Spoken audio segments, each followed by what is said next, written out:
Bonsoir tout le monde.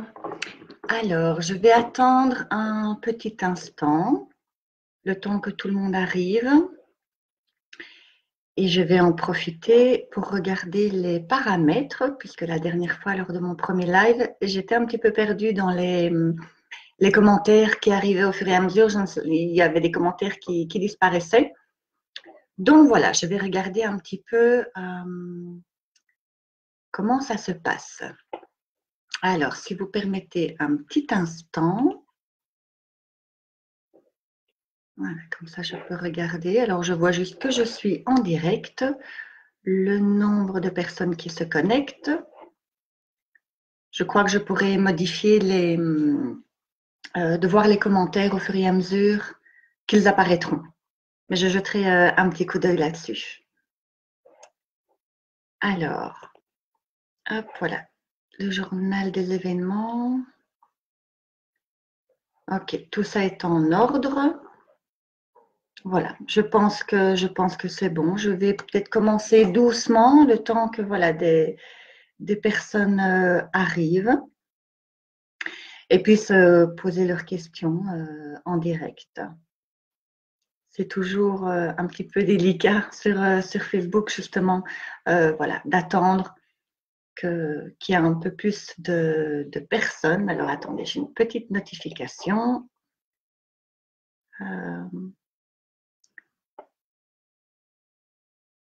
Alors, j'espère que je n'ai pas de problème vidéo, parce que Facebook me dit qu'il lui manque un signal vidéo depuis la source.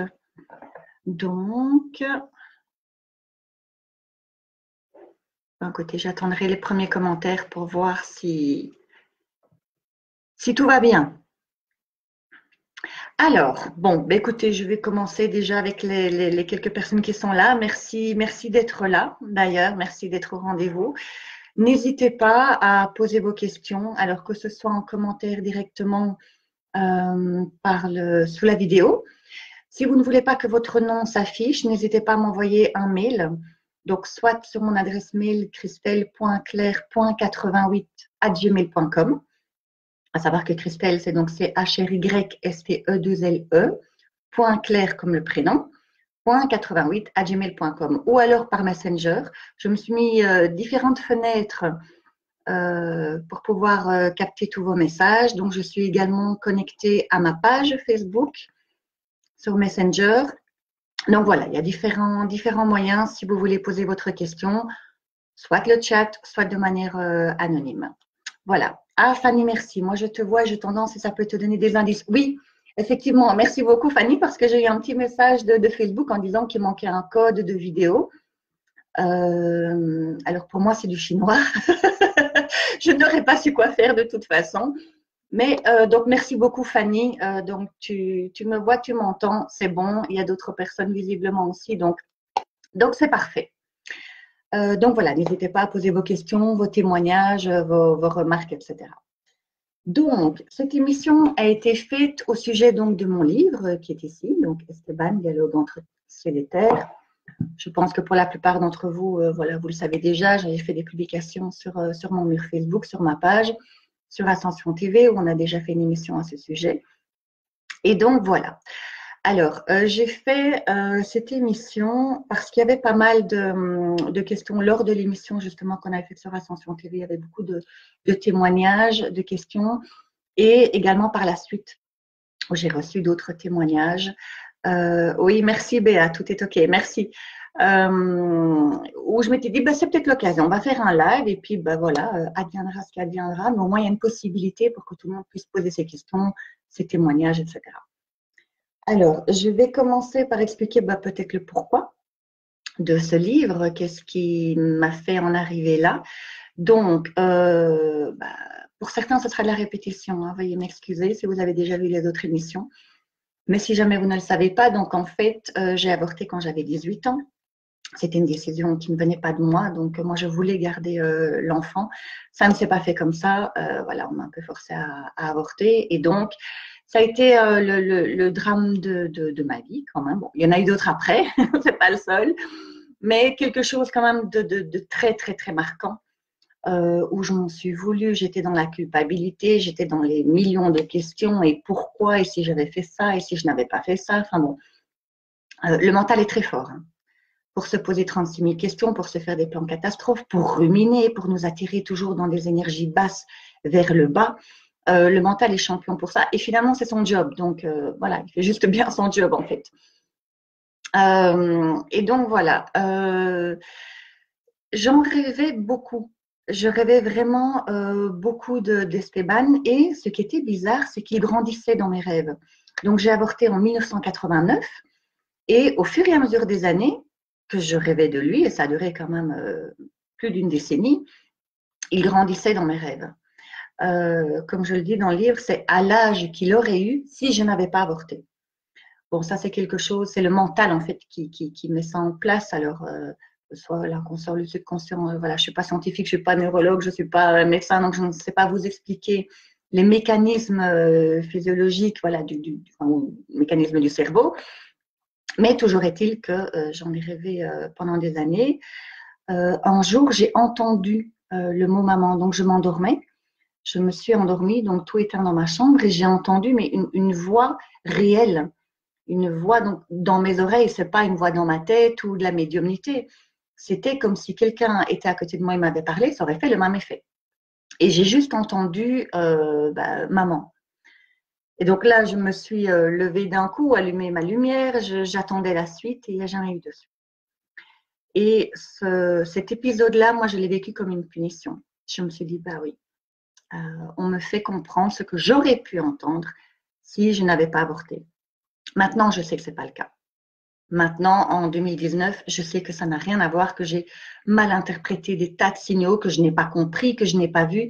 Voilà, mais à l'époque, bah justement, je n'ai pas compris, je n'ai pas vu et je ruminais dans ma souffrance. Et quand je dis je ruminais, c'est non seulement dans mon esprit, mais toute seule, parce que j'en ai rarement parlé. Et donc, évidemment, quand on réfléchit avec un seul mental, quand on n'échange pas, quand on n'interagit pas avec d'autres, on ne se donne pas la possibilité d'avoir un autre avis, une autre opinion, d'avoir quelqu'un qui nous aide un peu dans cette réflexion. Et donc, évidemment, quand on réfléchit nous-mêmes sur un même sujet, on tourne en boucle. Hein. On tourne en boucle, toujours avec les mêmes arguments, les mêmes contre-arguments, les mêmes pensées, enfin voilà. Donc, c'est difficile de se sortir de ce schéma-là. Bref, voilà, les années sont passées, petit à petit, ça a été un petit peu mieux, de plus en plus, je dis légèrement, très, très légèrement, mais un petit peu mieux quand même. Et puis la vie avançait, le boulot, la famille, rencontrer celui qui allait être mon futur mari, créer une famille, avoir ma fille, enfin voilà, tout ça on avance. Et en 2015, c'était trop lourd, c'était vraiment, vraiment devenu trop lourd à porter. Je me disais, il faut que je fasse quelque chose.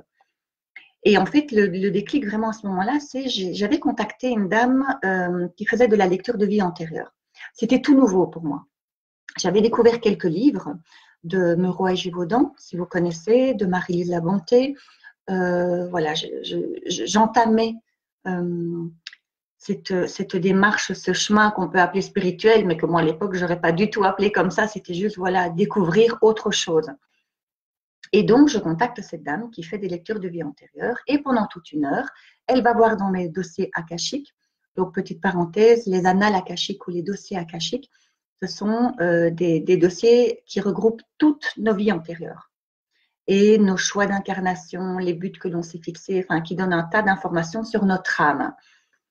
Et donc, elle me fait une lecture de vie antérieure dans laquelle elle me donne des tas d'informations très, très intéressantes pour une étape que je vivais actuellement, donc dans cette vie. Et à la fin, en fait, elle me parle d'Esteban, chose qui n'était pas nouveau puisque j'ai consulté quand même des médiums et des voyantes pendant des années. Alors, c'était 1, 2, maximum 3 fois par an. J'allais voir voilà, un médium et systématiquement, on me parlait d'un enfant. C'était la première chose qui revenait. On parlait, mais c'est qui cet enfant qui est près de vous? Tiens, je vois un enfant, mais il ne vit pas avec vous. Enfin bon, c'était systématiquement la première info qu'on me donnait.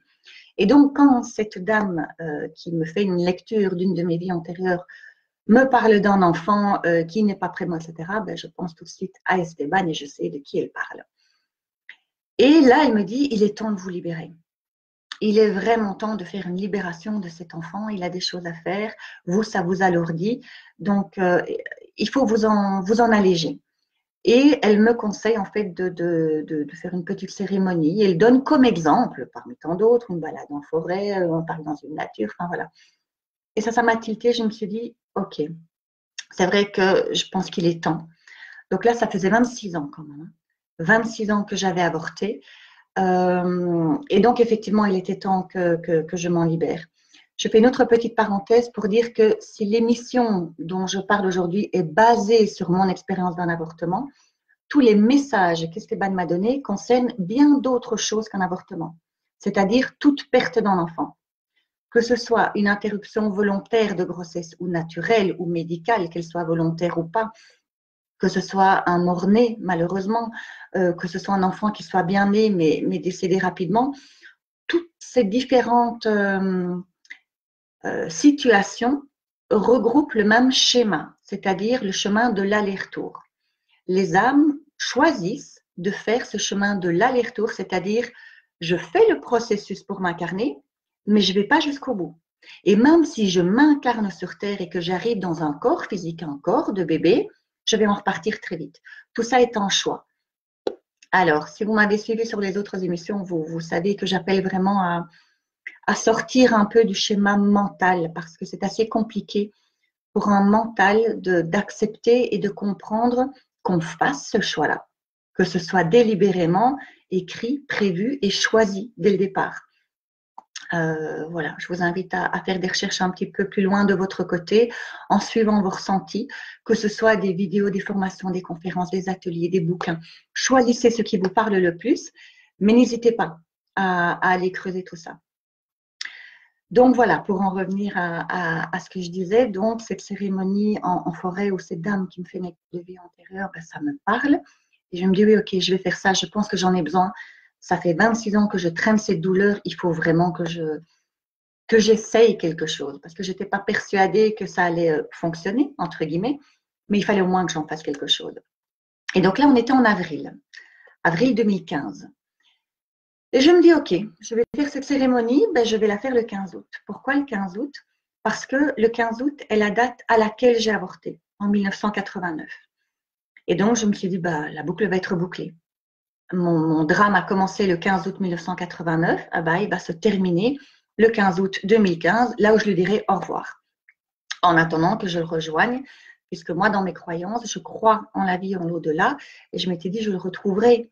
Alors maintenant, comment est-ce qu'il va m'accueillir? J'en savais rien. Mais voilà, j'allais le retrouver. Et donc, dans mon esprit, c'était, je vais lui dire au revoir, je vais continuer ma vie terrestre, et puis bah, j'aurai toutes les réponses bah, le jour de ma mort. Maintenant, vous savez que ça ne s'est pas du tout passé comme ça et qu'en fait, je suis en contact avec lui. Mais bon, à l'époque, j'en avais vraiment aucune idée. Et donc, entre le moment où, avril, je prends cette décision d'aller faire une cérémonie en forêt et le 15 août, date à laquelle je me décide pour aller faire cette balade, je me dis, j'ai le temps, j'ai le temps. Et puis le 15 août arrive.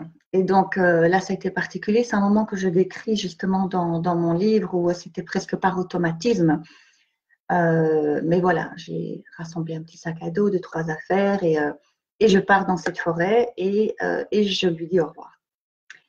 Et en fait, cet instant-là a tout déclenché par la suite.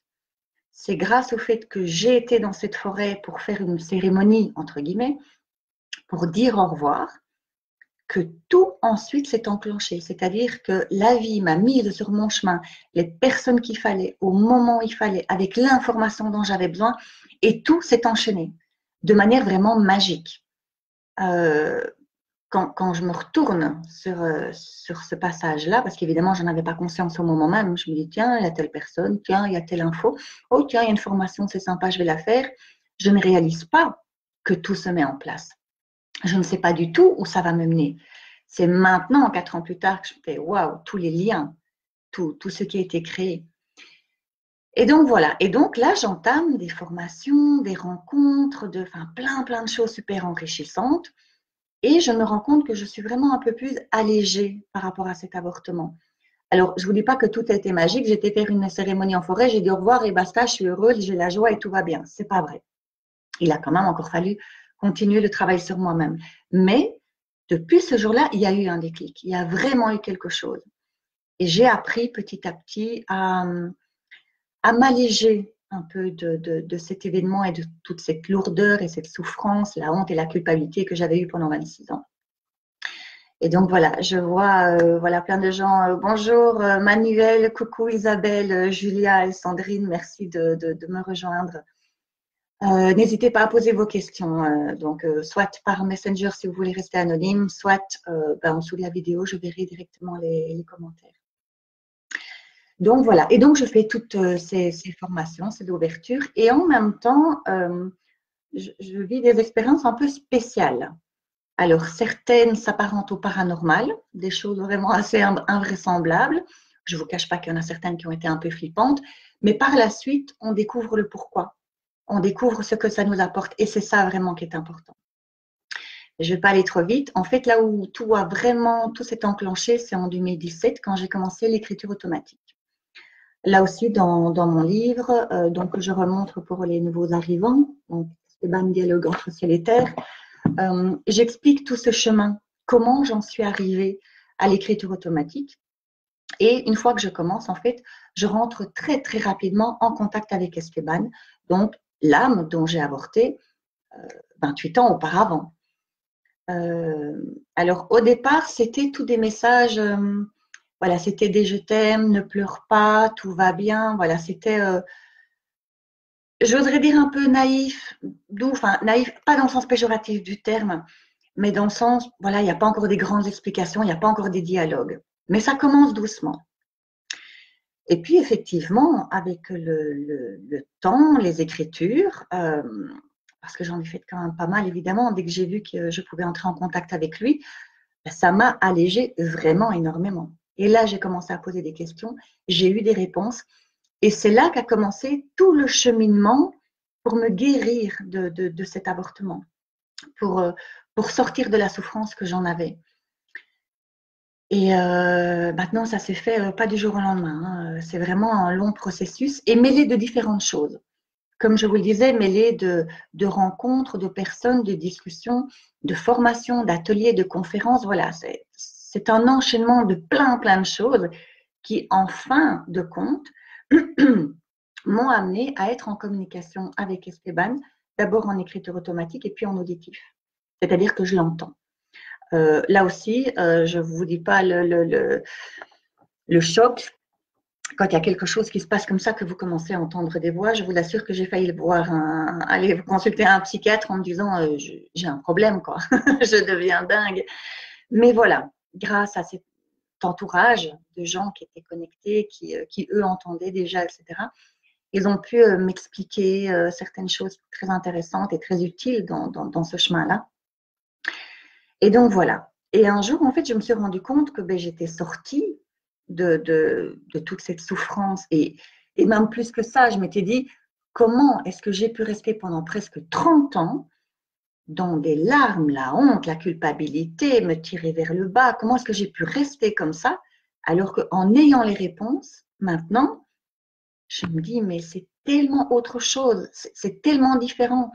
Quand Esteban m'explique comment ça se passe là-haut, que les âmes choisissent, à nouveau, je le répète pour les derniers arrivants, que les âmes choisissent, voilà, je commence un chemin d'incarnation, mais je ne vais pas y rester longtemps. Soit je vais en repartir en cours de grossesse, peu importe la raison, le comment, le pourquoi, mais je vais en repartir. Soit je m'incarne, je vais être un bébé, mais pas longtemps. Je vais, entre guillemets, mourir très rapidement. Et Esteban, dans le livre, parle de la mort également. Il parle de notre vision de la mort qui est tronquée. Alors, à nouveau, on a nos croyances, nos foi. Je ne parle absolument pas de religion. Chacun est entièrement libre d'avoir sa religion, ses croyances, foi en ce qu'il veut. Dans mon livre, à aucun moment, je ne dis voilà, vous vous trompez ou ça se passe comme ça, pas du tout. Je vous parle de mon expérience.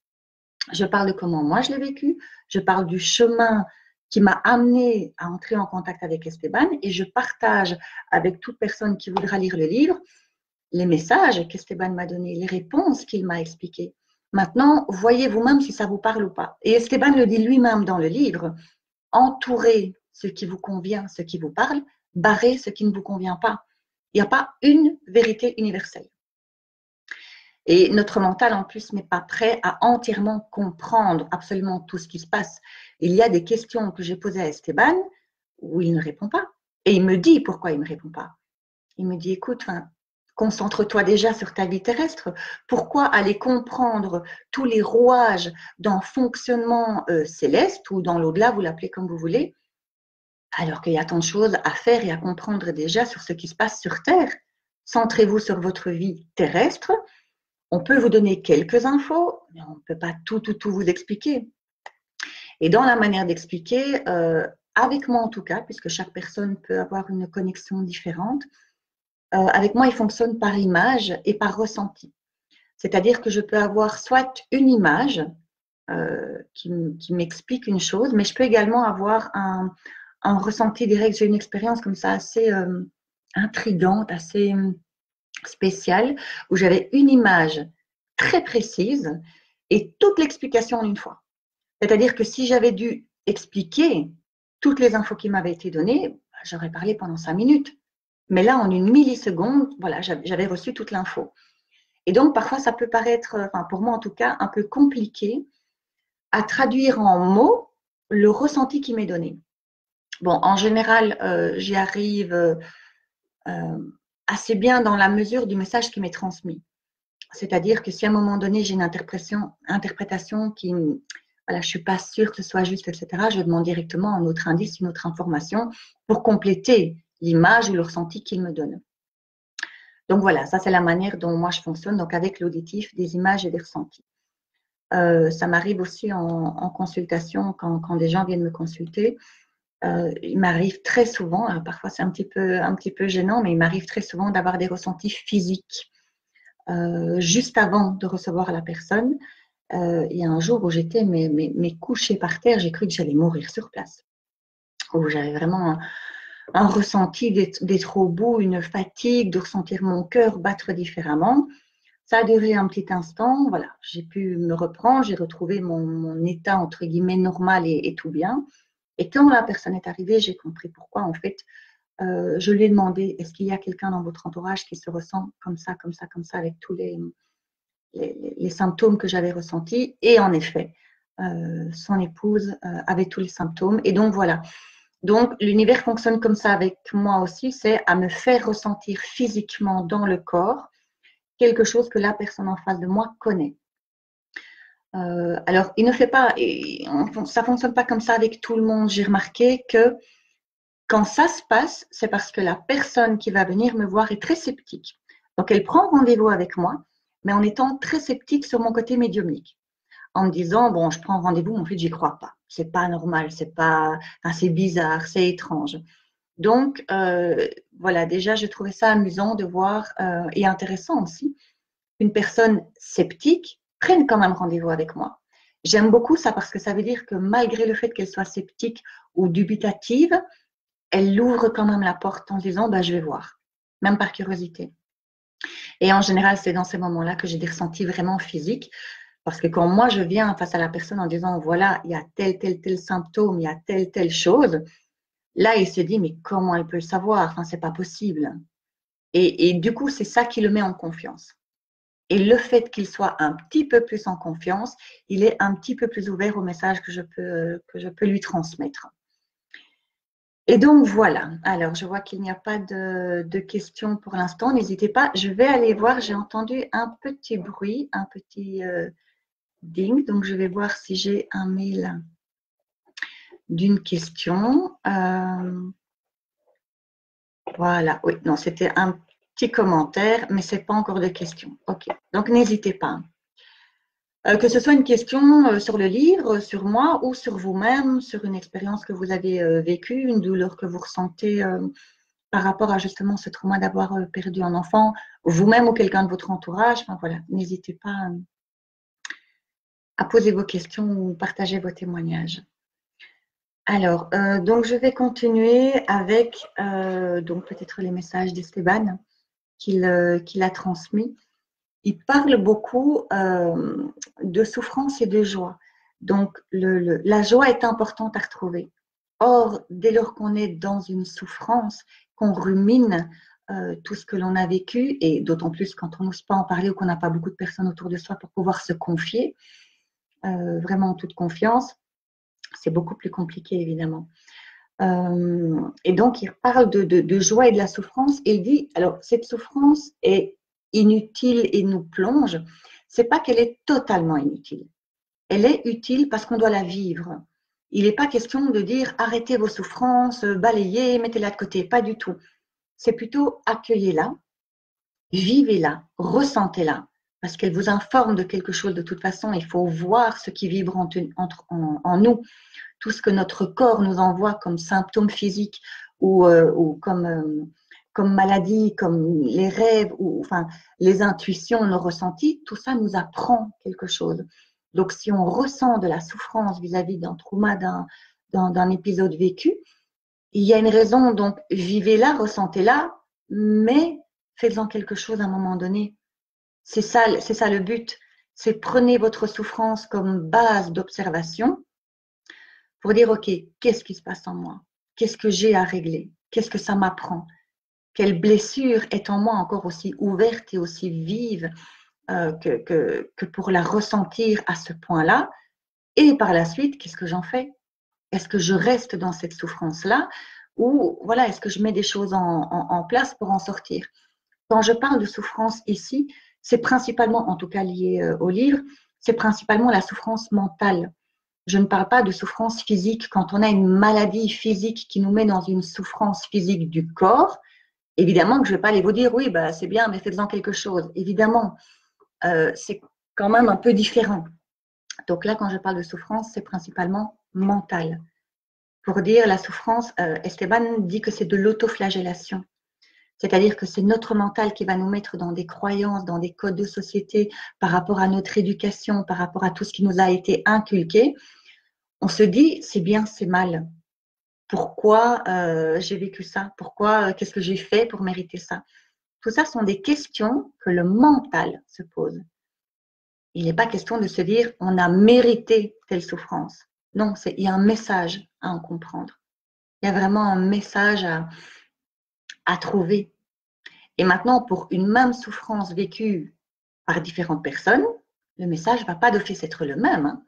On est tous différents dans l'éducation qu'on a reçue, dans la personne qu'on est devenu en grandissant, que ce soit enfance, adolescence, jeune adulte et puis un peu plus par la suite. On est tous différents. Donc même si on vit un même événement, on a notre prisme personnel et on va le vivre de manière différente. Donc l'être humain, notre mental va aller se comparer aux autres. Oui, mais telle personne ne l'a pas vécu comme ça, donc quel est mon problème? Non, elle ne l'a pas vécu comme ça parce qu'elle est différente, parce qu'elle l'a vécu autrement. Donc ça aussi, c'est une chose importante à ne pas se comparer aux autres et vivre pleinement qui on est, ce que l'on ressent, ce que l'on vibre, sans aller chaque fois se comparer aux autres, parce que ça va en général pas nous apporter quelque chose de super positif. Ça peut, à nouveau, hein, je ne fais pas des grands cas de généralité, ça peut. Mais si ça nous tire vers le bas, il faut lâcher. Ça, c'est une des leçons que j'ai apprises au travers de tout ce que Esteban m'a enseigné, les messages qu'il m'a donnés, mais également au travers de mes expériences personnelles dans ma vie de tous les jours. C'est de me dire, OK, si j'ai une relation ou une situation ou un événement qui me tire vers le bas, à un moment donné, il faut que j'en fasse quelque chose pour en sortir. Alors, comment sortir de tout ça? Parce que c'est une des questions, c'est la question en fait qui est revenue le plus dans les témoignages qui m'ont été donnés et les mails qui m'ont été envoyés. Alors, il n'y a pas de baguette magique, il n'y a pas une recette miracle. Par contre, il y a plein de possibilités qui vous sont offertes, des outils. Voyez ce qui vous parle. À un moment donné, je parlais de méditation, qui moi, personnellement, m'aide énormément. Et une dame m'écrivait en disant, oui, mais moi, la méditation, enfin, ça m'énerve, je ne peux pas. Et j'ai répondu, tout comme je réponds peut-être à certaines personnes à qui ça pourrait intéresser maintenant, si la méditation ne vous parle pas, ne forcez pas, sous prétexte qu'on entend partout que la méditation, c'est génial, c'est super, etc. Si ça ne vous parle pas, ça ne vous parle pas, essayez autre chose. Vous savez, il y a les mandalas aussi. Dessiner des mandalas, c'est quelque chose, c'est une forme de méditation aussi. Mais bien souvent, le cliché que l'on a des méditations, c'est on s'assied en position de lotus ou assise ou couchée, on ferme les yeux, on ouvre ses mains comme ça ou comme ça dépend. Voilà. Il y a plein de méditations différentes. Vous pouvez faire votre vaisselle, laisser votre esprit divaguer, aller là où il veut. C'est une forme de méditation aussi.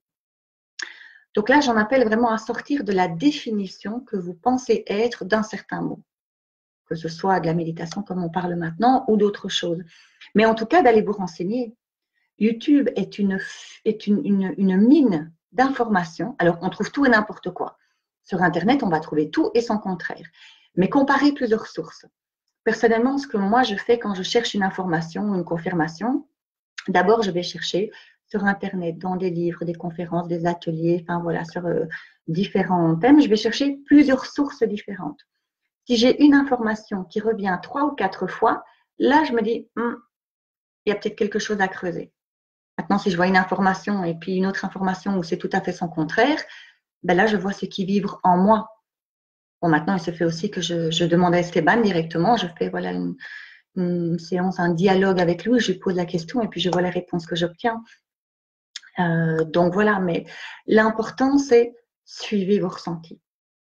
Donc, si vous êtes dans cette situation d'avoir perdu un enfant en cours de grossesse ou qu'il soit prématuré, mort-né ou même rapidement, vous pouvez perdre un enfant de 3, 4 ans, 8 ans, 10 ans, le principe de ce que je dis sera toujours le même. C'est en cela que je trouve que les messages d'Esteban sont enrichissants, c'est que ce n'est pas une question d'âge, ce n'est pas limité dans le cadre de l'avortement, fausse couche, etc. C'est perte d'un être cher. Il se fait que perdre un enfant donne une connotation d'injustice en fait. Parce que perdre sa maman, son compagnon, c'est comme si c'était un peu plus acceptable. Pas que ça l'est plus, mais en disant c'est tellement plus injuste pour un enfant, il commence à peine sa vie. Donc vous voyez, il y a déjà des différences. Le mental va accorder plus ou moins d'importance selon que ce soit un enfant, une personne de 40 ans ou de 80 ans. Donc là, c'est déjà une limitation de notre mental qui est due à nos croyances. Donc voilà, écoutez vraiment vos ressentis, ce qui vous fait souffrir le plus, ce qui vous amène le plus en joie, les questions que vous vous posez pour essayer d'aller en trouver des réponses. Donc ça, c'est vraiment important et je le dis pour tout le monde. Vous voyez dans les émissions que je fais concernant les lectures d'âme, donc sur base de votre date de naissance, là où on voit quelle est votre vibration. Certains appellent ça une mission de vie. C'est votre vibration personnelle, ce pourquoi vous vous êtes incarné. Voilà, ça donne déjà une information. Et dans ces émissions-là, vous avez déjà pu m'entendre dire, je ne sais pas combien de centaines de fois, suivez vos ressentis. Quelle que soit votre vibration, votre personnalité, votre mission de vie, qui que vous soyez, les 7 milliards d'êtres qu'on est sur Terre, à tous, je dirais la même chose, suivez vos ressentis. Vos ressentis vous guident vers quelque chose de bon pour vous. Et donc, fatalement, ce qui est bon pour vous n'est pas forcément le chemin du voisin, de votre compagnon, de votre enfant. Et donc, à nouveau, si vous rentrez dans ces croyances de se dire oui, mais non, j'ai ce ressenti-là, mais pour telle personne, ce ne serait pas le cas, ou ça a un impact sur telle personne. Tout ça est limité par nos croyances, par ce que l'on croit. Et donc, là où on peut commencer, c'est de se dire, mes croyances, est-ce que je les pense toujours? Est-ce que je suis en accord avec ça? Par exemple, est-ce que je crois, par exemple, en la vie en l'au-delà, à la vie après la mort physique, après la vie terrestre?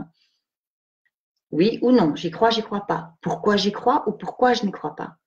Est-ce que ce sont mes parents qui m'ont inculqué une certaine religion, des croyances, une certaine foi? Est-ce que j'ai une expérience qui m'a amené à croire ça? Voilà, vous voyez d'où ça vient, remonter chaque fois de plus en plus loin pour voir d'où vient cette croyance-là. Et puis aller creuser. Aller creuser pour dire, tiens, est-ce que je suis toujours en accord avec cette croyance-là? Est-ce que je pense toujours ça? La remettre en question, c'est quelque chose d'assez difficile parce que c'est tellement ancré en nous, et bien souvent on ne l'a jamais mis en doute, que c'est difficile du jour au lendemain de se dire tiens, bah, et si finalement je ne croyais pas du tout en l'au-delà, si j'étais à l'opposé de mes croyances, comment je réagirais? Fatalement, c'est compliqué, mais ça vaut la peine. Ça vaut vraiment la peine de se concentrer un instant, de se plonger pour remettre en question ce en quoi l'on croit. et voir si ça résonne toujours en nous. Parce que ça va vous apporter quand même pas mal de réponses. Pas mal de réponses sur vous-même. Et pourquoi est-ce important? C'est important parce que plus vous suivez vos ressentis, plus vous êtes ce qu'on appelle aligné à vous-même, à votre propre énergie, à votre propre vibration, et plus la vie autour de vous change. La vie est vraiment différente. Et là, je peux vraiment parler d'expérience. Je ne suis pas du tout la même qu'il y a 3 ans. Mais rien à voir, hein, je suis aux antipodes. Parce qu'il y a ces expériences, ce questionnement, cette remise en question, où j'ai pas encore fini, hein, j'ai encore plein de choses à découvrir et à remettre en question. Mais en tout cas, le chemin que j'ai déjà pu parcourir jusqu'ici m'a vraiment amené à me positionner autrement. Et ce que je trouve assez génial, c'est que dès l'instant où je fais ce cheminement de me poser autrement, où je pose un autre regard sur une situation, un événement, une relation avec une personne, etc., en fait, il y a plein de choses qui changent par la suite. La vie m'envoie vraiment d'autres choses, d'autres événements, d'autres relations, d'autres personnes pour me montrer, pour répondre à mes questions et pour me montrer d'autres choses. Donc voilà, évidemment, moi, avec mon vécu, ben, j'ai qu'une envie, c'est de vous inciter à faire la même chose parce que ça vous amènera, vous, à vivre d'autres choses. S'il y a un événement qui ne vous plaît pas, qui ne vous convient pas, faites un chemin, quel qu'il soit. Hein. Je ne suis pas là pour vous donner la vérité, comme je disais en début d'émission, je n'ai pas la baguette magique et je n'ai pas la clé magique. Mais en tout cas, une des clés, une de vos clés à vous, c'est d'aller chercher vos ressentis. Vraiment, vraiment, vraiment. Alors, je vais en revenir un petit peu au sujet donc, de l'émission, surtout de ce soir, qui est la fausse couche, l'avortement, perdre un enfant, etc. Alors, il n'y a toujours pas de questions pour l'instant. Maintenant, moi, je peux parler, mais à un moment donné, si je n'aurais plus grand-chose à dire, je couperai l'émission. Donc, n'hésitez vraiment pas à poser des questions et faire des commentaires. Donc, voilà. Comment se remettre de la perte d'un enfant? Quelque chose qui me vient là maintenant et qui est très important, Esteban m'expliquait qu'on s'imagine une vie. Quand on perd un enfant, à nouveau, quel que soit le moyen, on s'imagine une vie avec un enfant à venir et finalement, il n'est pas là. Donc à nouveau, fausse couche, avortement, interruption médicale de grossesse où il est bien né mais il est décédé très rapidement, peu importe les causes, enfin, l'environnement qui a fait qu'il n'est plus là, le résultat est que l'enfant n'est plus là. Comment on s'en remet de ça?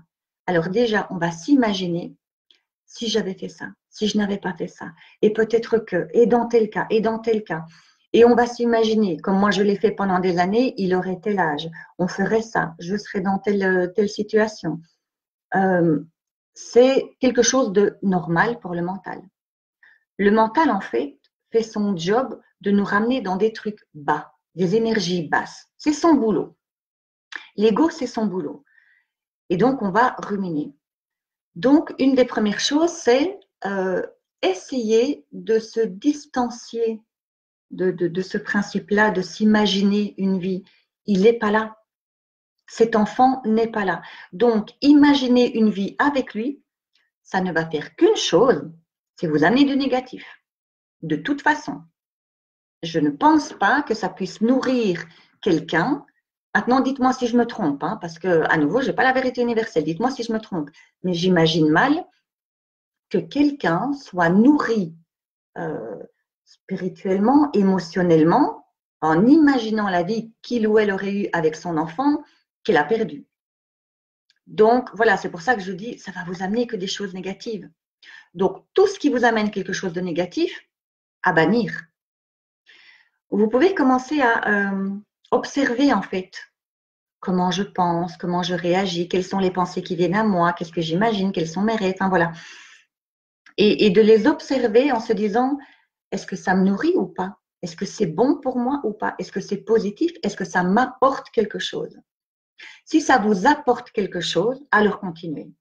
Si ça vous apporte un bienfait, un apaisement, alors je ne parle pas d'un apaisement à 100%, mais même si c'est un tout petit quelque chose, faites-le. Mais si ça ne vous apporte rien de bon, ne le faites pas. Ne le faites pas. Esteban me fait penser à un autre exemple où moi, pendant plus de 10 ans, j'ai eu sur ma cheminée, j'avais mis 2 statuettes d'anges avec un cadre photo sur lequel il y avait encore des petits anges et j'avais mis la photo d'un de mes cousins. Parce que quand j'ai avorté, 3 semaines après mon avortement, une de mes tantes nous a annoncé qu'elle était enceinte. Donc, quand son enfant est né, donc mon cousin, ben, je me suis dit, c'est l'enfant que j'aurais pu avoir si je n'avais pas avorté. Donc, j'ai pris une photo de mon cousin bébé et je l'ai mis dans ce cadre photo, entouré de petits anges. Et partout où j'allais, dans tous mes déménagements, il était toujours dans mon salon. C'était l'objet le plus en vue. Et je le regardais tous les jours. Et pour moi, c'était une bonne chose. C'était une bonne chose. C'était j'avais pas besoin de quelque chose de physique, d'un objet de décoration pour penser à Esteban, parce que j'y pensais tout le temps. Mais c'était comme une manière inconsciente de ma part de l'inclure dans ma vie en disant, voilà, j'ai avorté, je t'ai pas gardé avec moi, mais tu es là quand même, tu es là près de moi. C'est pas que je t'ai rejeté volontairement, on m'a forcé à avorter et je ne voulais pas, donc je te garde quand même près de moi. Sauf que dans le livre, Esteban m'explique qu'en fait, c'était pas bon. Pour moi, en tout cas. Il m'explique qu'à cette époque-là, j'avais pas encore ce qu'on appelle, je veux dire, l'Esprit Saint. Ça m'a fait rigoler quand il a dit ça, mais voilà, l'Esprit Saint, l'Esprit impur. C'est-à-dire que j'étais tellement dans ma souffrance, ma honte, ma culpabilité, enfin, je ruminais tellement mes trucs négatifs, qu'avoir ce symbole-là, ça ne pouvait rien m'amener de bon. Rien du tout. Et il le dit aussi à toutes les personnes à qui ça peut parler. Si vous avez un symbole de votre enfant qui n'est plus avec vous, voyez s'il vous apporte quelque chose de positif. Au moment où vous avez cet objet, soit que vous le tenez en main, que ce soit un doudou, un cadre photo, une couverture, une tuque, peu importe l'objet, quand vous l'avez en main ou quand vous le regardez, si ça vous apaise, si vous êtes distancié un petit peu émotionnellement par rapport à ça et que vous avez accepté, alors c'est une bonne chose. Gardez-le, pas de souci.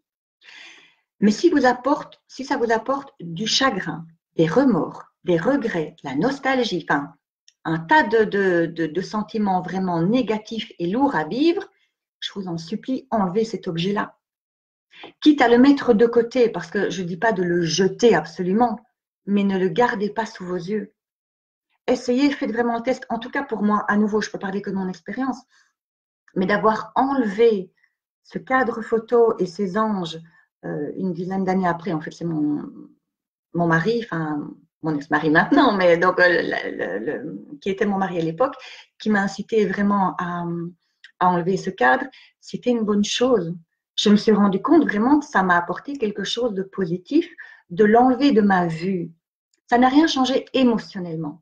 Je pensais toujours à Esteban, je rêvais toujours de lui, j'étais toujours dans la culpabilité, toutes ces émotions, mais au moins le fait de ne plus voir cet objet jour après jour, franchement, ça m'a apporté quelque chose.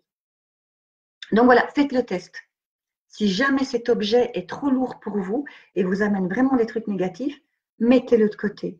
Cachez-le un instant dans le grenier, dans un tiroir, enfin dans un endroit où vous n'allez pas le voir non plus. Hein. Si vous le mettez dans un tiroir et que vous allez ouvrir le tiroir tous les jours, ça ne changera rien non plus, qu'on soit bien clair. Mais faites le test et laissez-vous du temps. Ne vous laissez pas que 2 jours non plus. Si au bout de 2 jours, vous dites non, non, non, ça ne me fait rien, je le reprends, vous n'aurez pas été au bout, je pense, de l'expérience. Vous voyez vraiment avec le temps. Accordez-vous à votre rythme. Votre rythme est vraiment important à suivre. Donc voilà, donc il y a ce moyen-là. Maintenant, vous avez des thérapeutes, des psychologues, des méditations. Vous avez plein de possibilités, d'outils autour de vous. Là où j'appelle vraiment, où c'est vraiment très, très important, c'est ne restez pas dans tout ça, quoi. Ne restez pas dans toutes ces émotions qui vous plombent. Alors, il n'y a toujours pas de questions. Oh si, pardon. Ah ben oui, évidemment, si je ne descends pas ma roulette, je ne vais pas voir. Bravo, Christelle. Aïe, aïe, aïe, excusez-moi. Alors, ben, coucou Nathalie, coucou maman, ben, coucou Sophie, ben voilà, coucou tout le monde. Alors, Isabelle, j'ai fait une fausse couche il y a plus de 15 ans. Ce fut un des éléments de mon éveil. Il m'arrive de penser à cette âme. Je ne sais pas si elle a essayé de me passer des messages ou pas. J'aurais aimé, je crois. Alors oui, Isabelle, effectivement, les âmes donc, que l'on a portées en nos entrailles et qui ne sont plus près de nous sont toujours un de nos guides. C'est une des conditions pour qu'une âme puisse faire ce chemin d'aller-retour. Donc, une âme décide, voilà, je veux faire le chemin d'aller-retour parce qu'il a besoin d'expérimenter ce chemin-là. Il y a une entente avec les parents, parce que les âmes des parents sont aussi en accord, se font dans cette entente-là. Mais la condition pour faire ça, c'est que cette âme qui a fait ce chemin d'aller-retour soit toujours, jusqu'au bout de votre vie, un de vos guides. Et Esteban a bien dit, toutes sans exception. Donc oui, effectivement, Isabelle, cette âme est près de toi. Et oui, te faire passer des messages, oui. Maintenant, est-ce qu'on les entend ou pas? C'est différent. Moi, pendant 28 ans, j'ai rien entendu. Enfin, il y a un truc ou l'autre par-ci, par-là, à part le maman que j'ai entendu assez vite, où je l'ai pris comme une punition, puis j'ai zappé, voilà, j'ai fait autre chose. Stéban m'a dit qu'il m'envoyait des tas et des tas de messages que j'ai pas vus, que j'ai pas entendus, j'ai pas capté. Et donc, il le répète, il le répétera jusqu'à ce que tu le captes. Alors, à nouveau, suis tes ressentis. Regarde autour de toi. Alors, une notion qui est un petit peu compliquée, c'est de ne pas être dans l'attente. Et je sais à quel point c'est compliqué. C'est-à-dire qu'on attend un signe. On veut tellement avoir un signe que fatalement, on est dans l'attente. Moi, de mes expériences, toutes les expériences, je vais dire paranormales, spéciales, elles se sont toujours produites quand je n'attendais pas. Quand je ne pensais pas à Esteban, quand je ne pensais pas à l'au-delà et que voilà, j'étais dans ma vie. Mais voilà, donc maintenant, oui, il essaie de te passer des messages. Demande-lui, donc communique avec lui. Je pense que tu le fais déjà, Isabelle.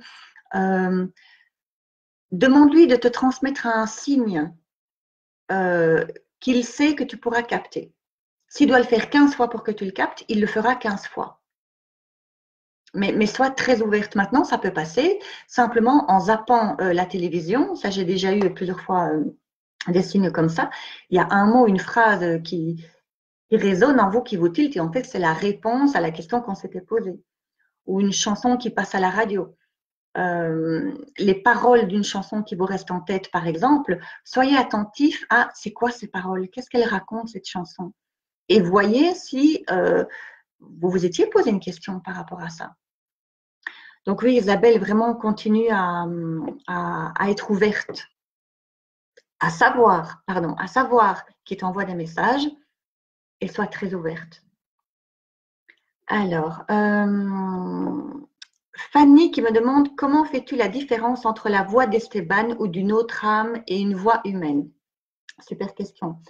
Alors, c'est pas toujours évident. En fait, c'est une question d'énergie. C'est-à-dire que quand Esteban me parle, alors avec moi en tout cas, moi il me met des petites claques dans la figure, hein, il est clash avec moi.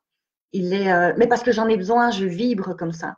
Moi, si on vient d'une manière mielleuse, et c'est comme ça dans la vraie vie, je veux dire au niveau terrestre, si on vient me faire 36 000 compliments et être mielleux, etc., ça ne me convient pas.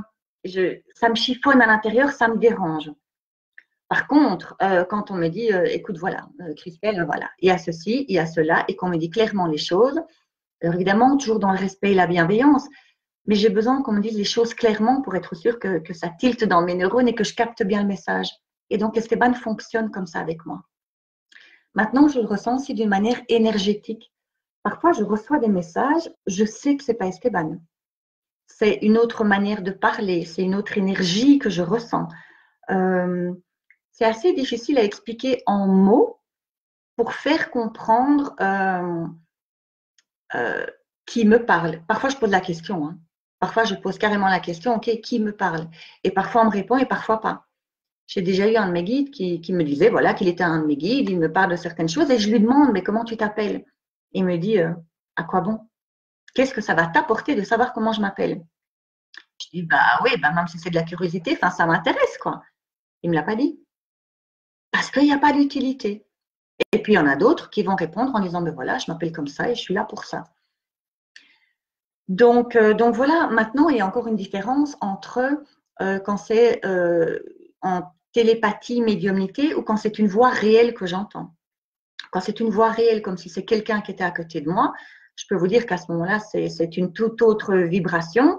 En général, je flippe un peu, je ne vous le cache pas. J'ai beaucoup plus facile avec la télépathie ou les ressentis émotionnels qu'une voix réelle. Mais cependant, même si c'est un petit peu flippant, je préfère la voix réelle parce que là, je suis sûre que j'ai aucun doute. Mais à nouveau, c'est mon mental qui va me mettre en doute. Donc voilà, tu vois, il y a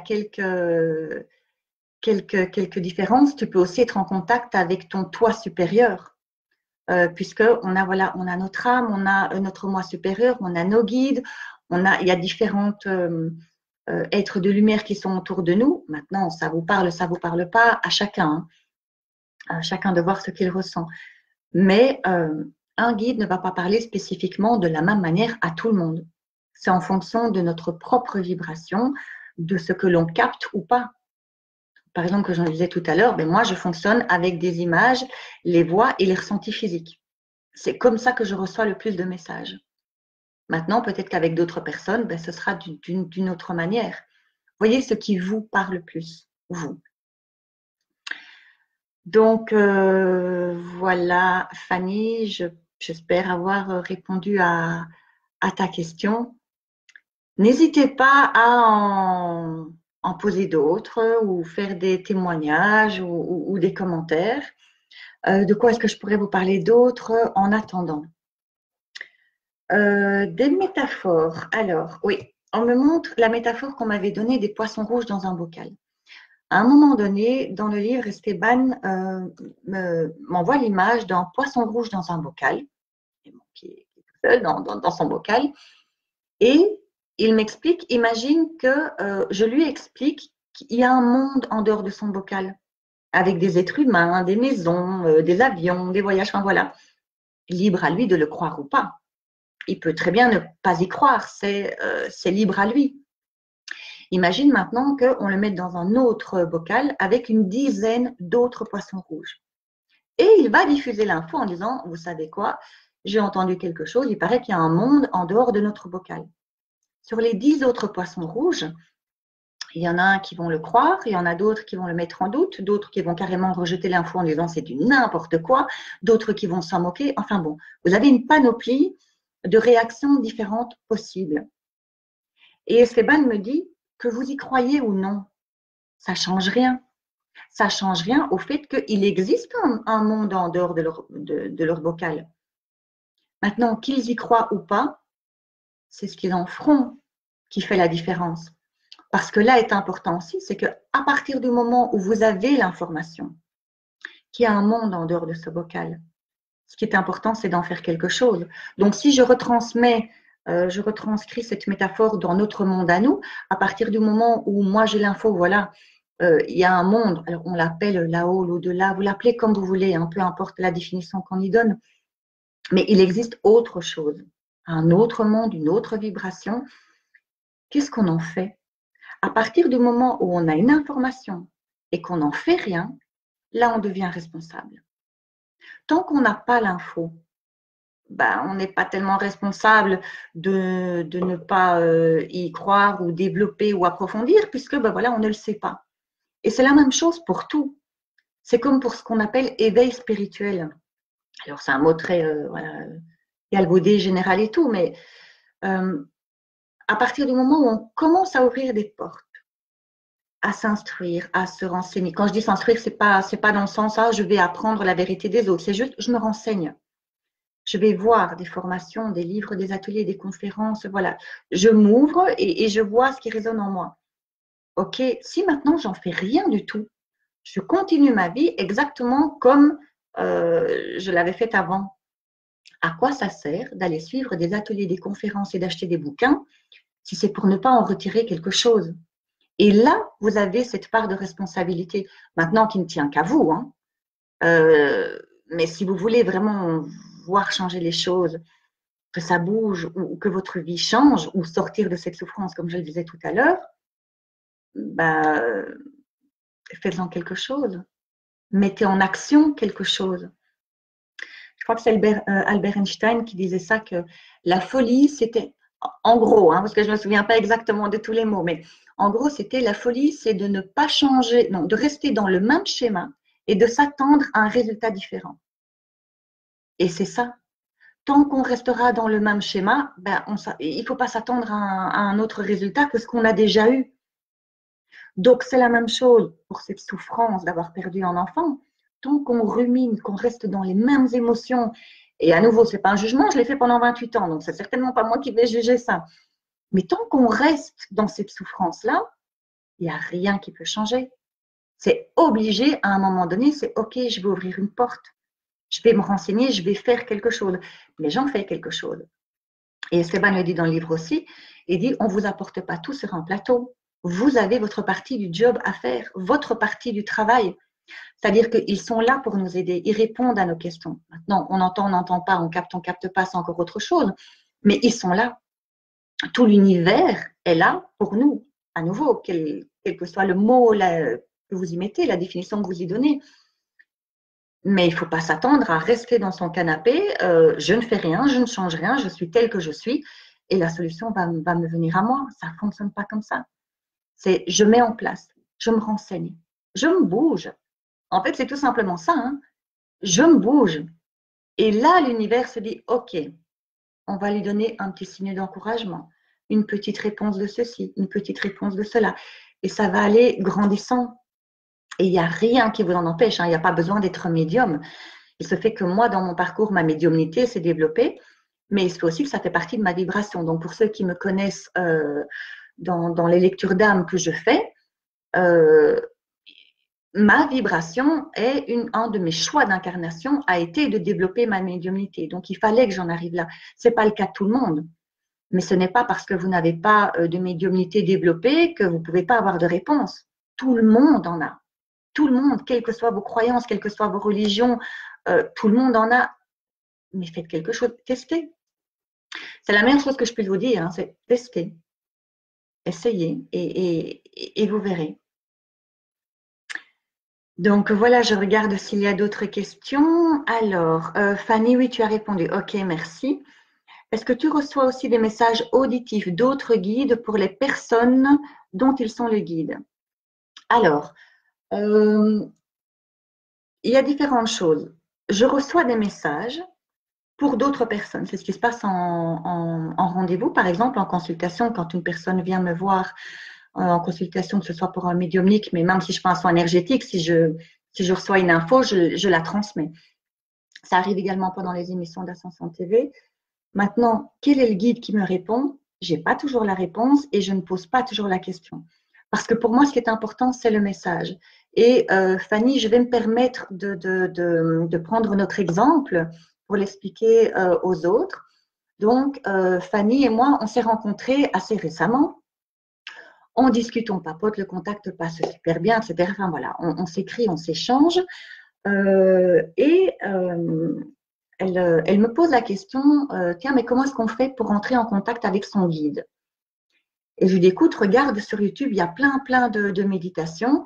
Je ne voulais pas, en fait, moi, influencer Fanny, c'est-à-dire qu'elle a sa propre vibration. Si moi, je lui donne une méditation, alors oui, ça peut aussi, mais ce qui, moi, m'arrive à ce moment-là, c'est de la laisser choisir. Donc, je lui dis, regarde sur YouTube, mais simplement méditation guidée avec mon guide, ou enfin voilà, mets les mots qui te viennent et vois ce qui t'arrive. Et donc, voilà. Le surlendemain, je crois que c'est 2 jours plus tard, je suis sur YouTube en fait parce que je m'apprête à faire un long trajet jusque dans le sud de la France. Et je me réserve quelques vidéos YouTube que j'écoute avec mes écouteurs pendant le trajet. Et donc, je choisis plusieurs conférences et je ne suis pas du tout dans les méditations. Et évidemment, je ne vais pas écouter une méditation pendant que je suis au volant. Pas bon plan du tout. Donc, je suis plutôt dans voilà, les interviews avec Sylvain Didlot, le docteur Charbonnier, Stéphane Coll, enfin bon, voilà. Donc, dans des interviews. Et il apparaît dans les suggestions de YouTube, méditation guidée pour entrer en contact avec mon guide. Et de suite, je pense à Fanny. Et je me dis, attends, ça c'est une synchronicité, c'est un signe qu'il m'est donné à moi pour que je le transmette à Fanny. Donc, je transmets. Je transmets directement, Fanny, coucou, écoute, voilà ce qui se passe. Je ne connais pas cette méditation, donc je ne peux pas t'en dire voilà ce que moi j'en ressens. Je ne sais pas si ça va te parler ou pas, mais voilà ce que je reçois. Donc là, en l'occurrence, c'est clairement un signe qui est parvenu depuis le guide de Fanny jusqu'à moi pour arriver à Fanny. J'ai juste été l'intermédiaire en fait. Donc moi, à mon niveau, que ce soit le guide A, B, C ou D qui me parle, pour moi, c'est pas ça l'important. Le message qui était important, c'était de tomber sur cette vidéo-là et de la transmettre à toi, Fanny. Et par la suite, Fanny m'a expliqué qu'effectivement, c'était une chouette méditation qui avait mieux fonctionné que la précédente pour elle, et donc c'était super. Donc voilà. Et d'ailleurs, cette méditation, je pourrais la remettre dans les commentaires en dessous de la vidéo pour ceux que ça intéresse, parce que je l'ai testée moi-même cet après-midi, et je dois dire que elle est assez forte. Personnellement, en tout cas, moi, j'ai adoré cette méditation. J'ai vécu un truc vraiment très, très fort. Donc voilà, si ça vous parle, je pourrais la mettre dans les commentaires en dessous de la vidéo. Donc voilà, Fanny, pour ta question, les messages auditifs, et que ce soit auditif ou en ressenti ou en visuel, c'est la même chose. Hein.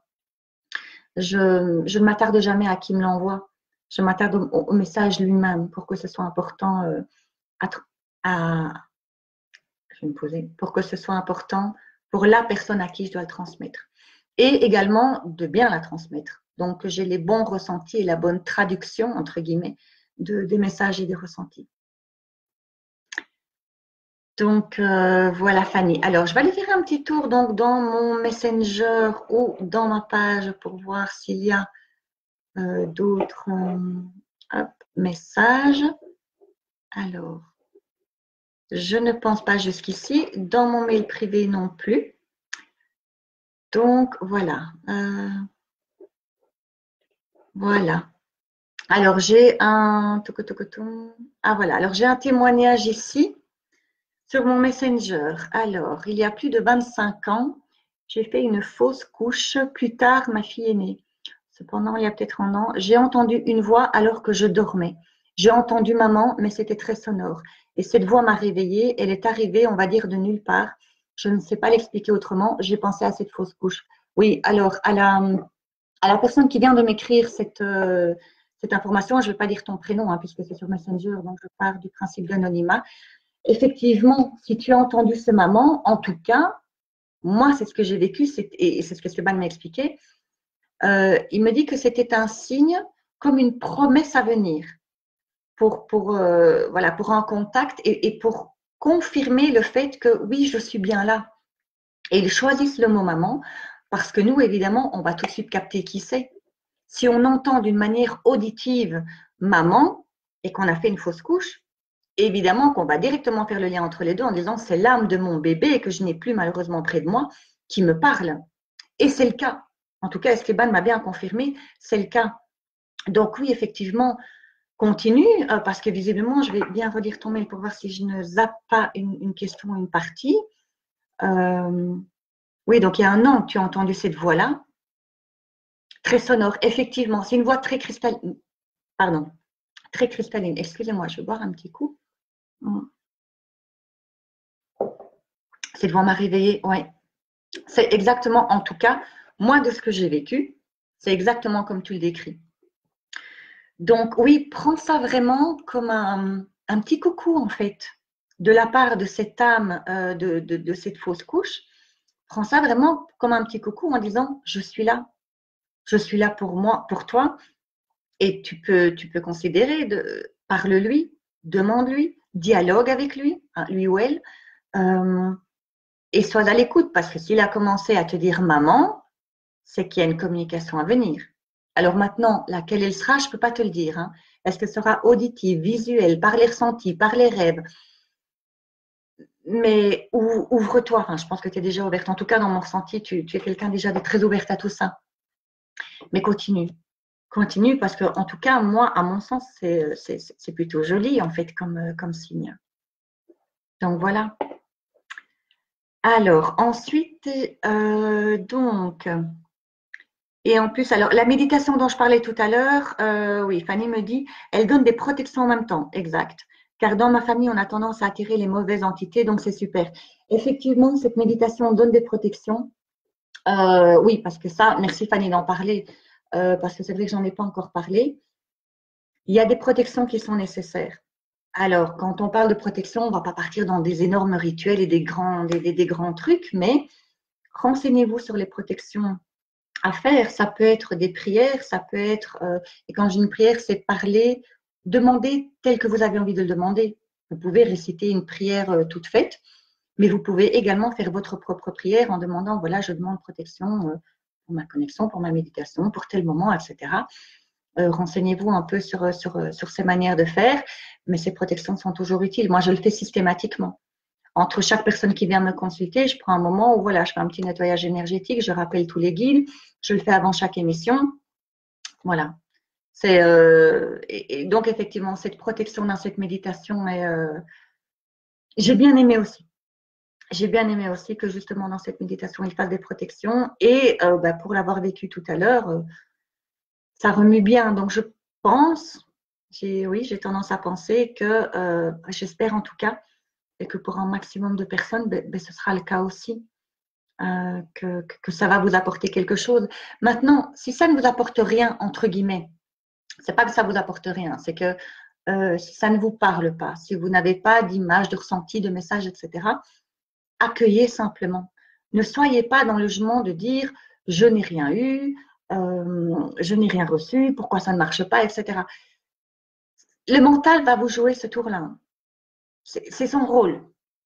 Mais soyez plus dans l'accueil en disant ok, cette fois-ci, là maintenant, il n'y a pas de message, il n'y a pas d'image, il n'y a pas de ressenti, je réessayerai un peu plus tard, un autre jour.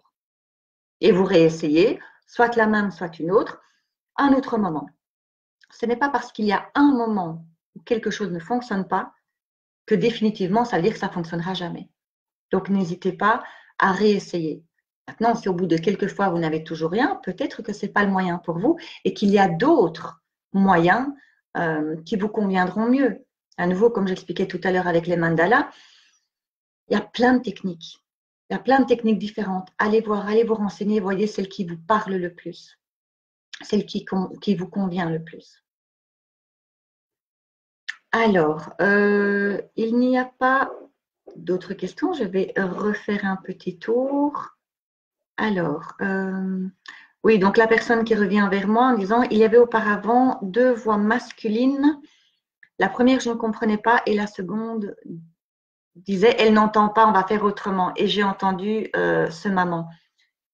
Écoute, c'est vraiment comique parce que j'ai eu la même chose. J'ai eu la même chose. Bon, ce que tu vis, donc, je ne vais pas citer ton nom, mais ce que tu vis là est réel. J'ai vécu la même chose. Et c'est un moment où on se dit, mais qu'est-ce qui se passe? J'entends une voix réelle que je n'invente pas. C'est pas dans ma tête, c'est pas de la télépathie, c'est pas un rêve, c'est une voix réelle comme si quelqu'un était à côté de moi, sauf qu'il n'y a personne à côté de moi. Et effectivement, des phrases, comme tu viens de dire, donc elle n'entend pas, j'ai eu la même chose. J'ai eu des phrases comme ça où un groupe parlait entre eux, ils parlaient de moi en disant elle, sauf que je l'entendais. Donc, j'ai aussi eu ce genre d'expérience-là. Et donc, oui, je peux te confirmer, en tout cas, de ce que tu me dis là, visiblement, il se passe vraiment un début de prise de contact. Enfin, un début, t'es plus qu'au tout début, hein. Mais il y a quelque chose vraiment d'enclenché dans cette communication. Ça ne m'étonnerait pas que tu deviennes toi aussi en dialogue, en médiumnité, je ne sais pas, mais en dialogue en tout cas avec ces êtres autour de toi.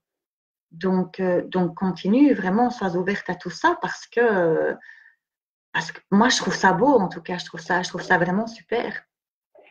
N'hésite pas à leur demander. Moi, c'est ce que j'ai fait. Au début, c'était en écriture automatique, quand les sons comme ça ont commencé, mais que je n'étais pas encore en dialogue auditif. J'avais commencé l'écriture automatique. Et donc, j'ai demandé en écriture automatique, OK, c'était quoi? Qu'est-ce qui s'est passé? C'était qui? Pourquoi? Qu'est-ce que je dois comprendre? J'ai posé des questions. Maintenant, je ne dis pas que tu dois faire de l'écriture automatique pour avoir ces réponses-là. Si tu en fais déjà et que tu es à l'aise avec ce moyen-là, n'hésite pas à poser des questions. Si tu n'en fais pas ou que tu n'es pas à l'aise, ben, mets de côté et demande tout simplement. Demande à un de tes guides, ben voilà, j'aimerais avoir des informations, des réponses, des indices. Qu'est-ce qui s'est passé? Qu'est-ce que ça m'annonce? Et vois ce qu'il advient après. Alors, ensuite, Donc, pour le moment, on est aux environs de la date anniversaire de mon avortement. Alors que les autres années, pardon, cela se passait bien. Cette année, je l'ai vraiment vécu comme un poids, alors qu'en soi, j'ai fait mon deuil. Y a-t-il une explication? Alors, j'ai envie de te dire, s'il y a un poids alors que tu as fait ton deuil, c'est que visiblement, la notion de faire ton deuil n'est pas complète. Donc, si d'un côté, tu dis j'ai fait mon deuil, mais j'ai un poids sur cette date anniversaire, c'est qu'il y a quelque chose de non résolu en toi. Maintenant, faire son deuil, voilà, c'est quelque chose de très, très particulier, humain, de mental, etc. À partir de quand est-ce qu'on a fait son deuil? Comment est-ce qu'on fait son deuil? Est-ce qu'on doit déjà faire son deuil? Est-ce qu'on ne peut pas juste accepter ce qui s'est passé et trouver un moyen de vivre avec? Faire son deuil, ça peut simplement être ça. Mais si ça se passait bien, ces dates anniversaires, et que là maintenant tu as un poids, c'est vraiment le signal de quelque chose. C'est le signal pour te dire, regarde, là il y a quelque chose qui se passe. Tu n'as peut-être pas fait ton deuil comme tu penses l'avoir fait. Tu n'as peut-être pas résolu comme tu penses l'avoir résolu. Il y a peut-être encore quelque chose là à aller creuser, à aller voir pour le nettoyer, pour le vider, pour l'enlever. Tu sais, j'ai l'image de ton cœur avec un petit point comme ça dans le fond. Et c'est d'aller souffler dessus, de le balayer. Non pas de l'éjecter, le rejeter, mais d'aller le voir, l'observer pour se dire, OK, c'est quoi ce petit point-là? Et de le résoudre, de vraiment bien le voir en face et de l'accueillir en toi pour qu'il puisse ensuite se dissoudre. Parce que c'est comme ça que tout fonctionne. C'est au moment où on regarde les choses en face et qu'on les accepte, quand on est dans ce lâcher-prise et dans cette acceptation que les choses bougent autour de nous. Alors, même si j'imagine que voilà, ça doit être source de douleur, de souffrance ou de mal-être, enfin quelque chose qui chiffonne, qui n'est pas très sympa pour toi à vivre, puisque tu parles d'un poids, ça vaut la peine d'aller creuser, d'aller le voir en fait, d'aller voir c'est quoi exactement qui reste en toi. Quand tu dis ce poids, c'est un poids de quoi? Essaye de lui donner une forme, une image, une couleur, et de dire tiens, si je devais dessiner ce poids, ce serait quoi? Ça peut être une forme ronde, une forme ovale, un petit carré, un nuage. Est-ce qu'il est gris? Est-ce qu'il est d'une couleur? Est-ce qu'il y a d'autres choses autour de ce poids-là? Tu vois, tout ce genre de questions pour aller de plus en plus loin. Comme si tu te faisais toute petite à l'intérieur de toi, de rentrer dans ton cœur et te dire, tiens, je veux aller voir ça. Je ressens physiquement un poids dans le cœur. Je veux aller voir ce qu'il est, ce qu'il m'apprend. Il est là pourquoi? Parce qu'il y a une raison. Par définition, il y a une raison. Et d'aller le voir. Et de l'observer sans vouloir l'éjecter, sans vouloir le rejeter. Parce que, et ça c'est valable pour tout, plus on va rejeter, plus ça nous vient à la figure comme un boomerang. Et c'est valable pour tout. Donc, c'est plutôt aller le regarder en face, l'accueillir. Et même si tu ne comprends pas le pourquoi, si tu te dis, OK, je ne sais pas ce que c'est, je n'ai pas de réponse, eh bien, lâche prise sur ça en te disant, on oublie les pourquoi, les comment, etc. Juste accueille. Juste dire, OK, j'ai un poids en moi concernant mon avortement. Je ne sais pas encore ce qu'il représente, quel est le message, pourquoi il reste là, ce que je dois faire. Je ne sais pas tout ça, mais ce n'est pas grave. Je l'ai en moi et j'apprends à l'aimer. Alors, ça peut paraître un peu spécial, mais je vous assure que c'est un truc vraiment déclencheur. C'est d'aimer ce petit truc en nous qu'on ne comprend pas, qu'on ne capte pas, qui nous pèse, voilà. Mais c'est de le voir en face, de l'accepter et de l'aimer pour ce qu'il est. C'est, voilà, j'aime ce poids que je ressens en moi parce qu'il m'apporte quelque chose. Même si mon mental ne l'a pas encore capté, même si je ne sais pas pourquoi, comment, combien de temps, etc. Mais je sais que ça m'apporte quelque chose. Et donc, merci pour ça. Et tu verras que plus tu vas être dans cette vue-là, dans cette vision-là, et plus il y a des choses qui vont se déclencher autour de toi. Dans ta vie, il y a des choses qui vont se mettre en place autour, à l'extérieur de toi et en toi. Parce que tout ce qui se passe en toi se reflète à l'extérieur. Ça veut dire que tout ce qui se passe à l'extérieur de toi est un message pour voir ce qui se passe en toi. Et ça, à nouveau, c'est valable pour tout événement, pas uniquement pour le sujet qui nous préoccupe ce soir, mais pour tout. pour tout ce qui se passe à l'extérieur de nous, nous donne des indications à dire, tiens, pourquoi je vis ça? Qu'est-ce qui se passe en moi pour que je vois cette situation sous tel angle plutôt qu'un autre? Parce que là aussi, on peut faire l'expérience de regarder une même situation avec un autre regard. Là aussi, ça nous apporte beaucoup de choses. Donc, voilà. Maintenant, pour les dates anniversaires, ce que je peux te dire, c'est que moi, je les vis différemment aussi. Donc, moi, la date anniversaire, c'était le 15 août. Donc, pendant des années, pendant presque 30 ans, je l'ai vécu dans la lourdeur, dans la souffrance. C'est à partir du moment où j'ai fait cette cérémonie en forêt où j'ai dit au revoir à Esteban en disant je te libère, ça devient trop lourd, il faut que je te laisse t'en aller, que là, ça a déclenché quelque chose. L'année suivante, c'est la première fois, donc le 15 août, c'est la première fois que j'ai passé un anniversaire sans pleurer. Donc pendant 26 ans, j'ai pleuré tous les 15 août, et encore d'autres jours, hein, mais bon, surtout pour les dates anniversaires. Mais ce 15 août-là, c'est le premier que j'ai passé sans pleurer. Je pensais évidemment encore à Esteban, à tout ça fatalement, mais c'est le premier. Ensuite, le 15 août suivant, j'étais à une fête de famille chez mon cousin qui habite Bruxelles avec ma tante, ma maman, mes frères. Et j'ai passé ce 15 août dans la joie, les rires. Et c'était mais génial. C'est la première date anniversaire que j'ai vécue dans la joie, dans l'allègement. Et c'est là que je me suis rendu compte, je fais waouh, je me suis fameusement bien allégée. Et cette année, parce que ça, c'était une autre des questions qu'on me posait, c'était comment est-ce que je vais voir la question exactement. Oui, comment avez-vous vécu ce 15 août dernier? Donc voilà, c'est pour répondre à cette question-là. Mais je l'ai vécu d'une manière tout autre que pendant les presque 30 ans avant.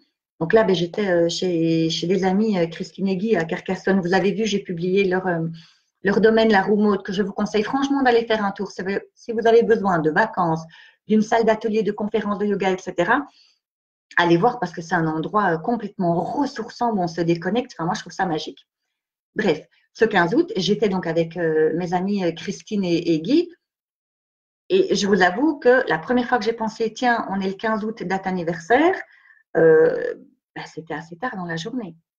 Donc, il y avait la programmation Facebook que j'avais faite le matin même sur ma page en disant, voilà, je mettais un extrait de mon livre, là où Esteban parlait des dates anniversaires, mais je le vis de manière totalement différente.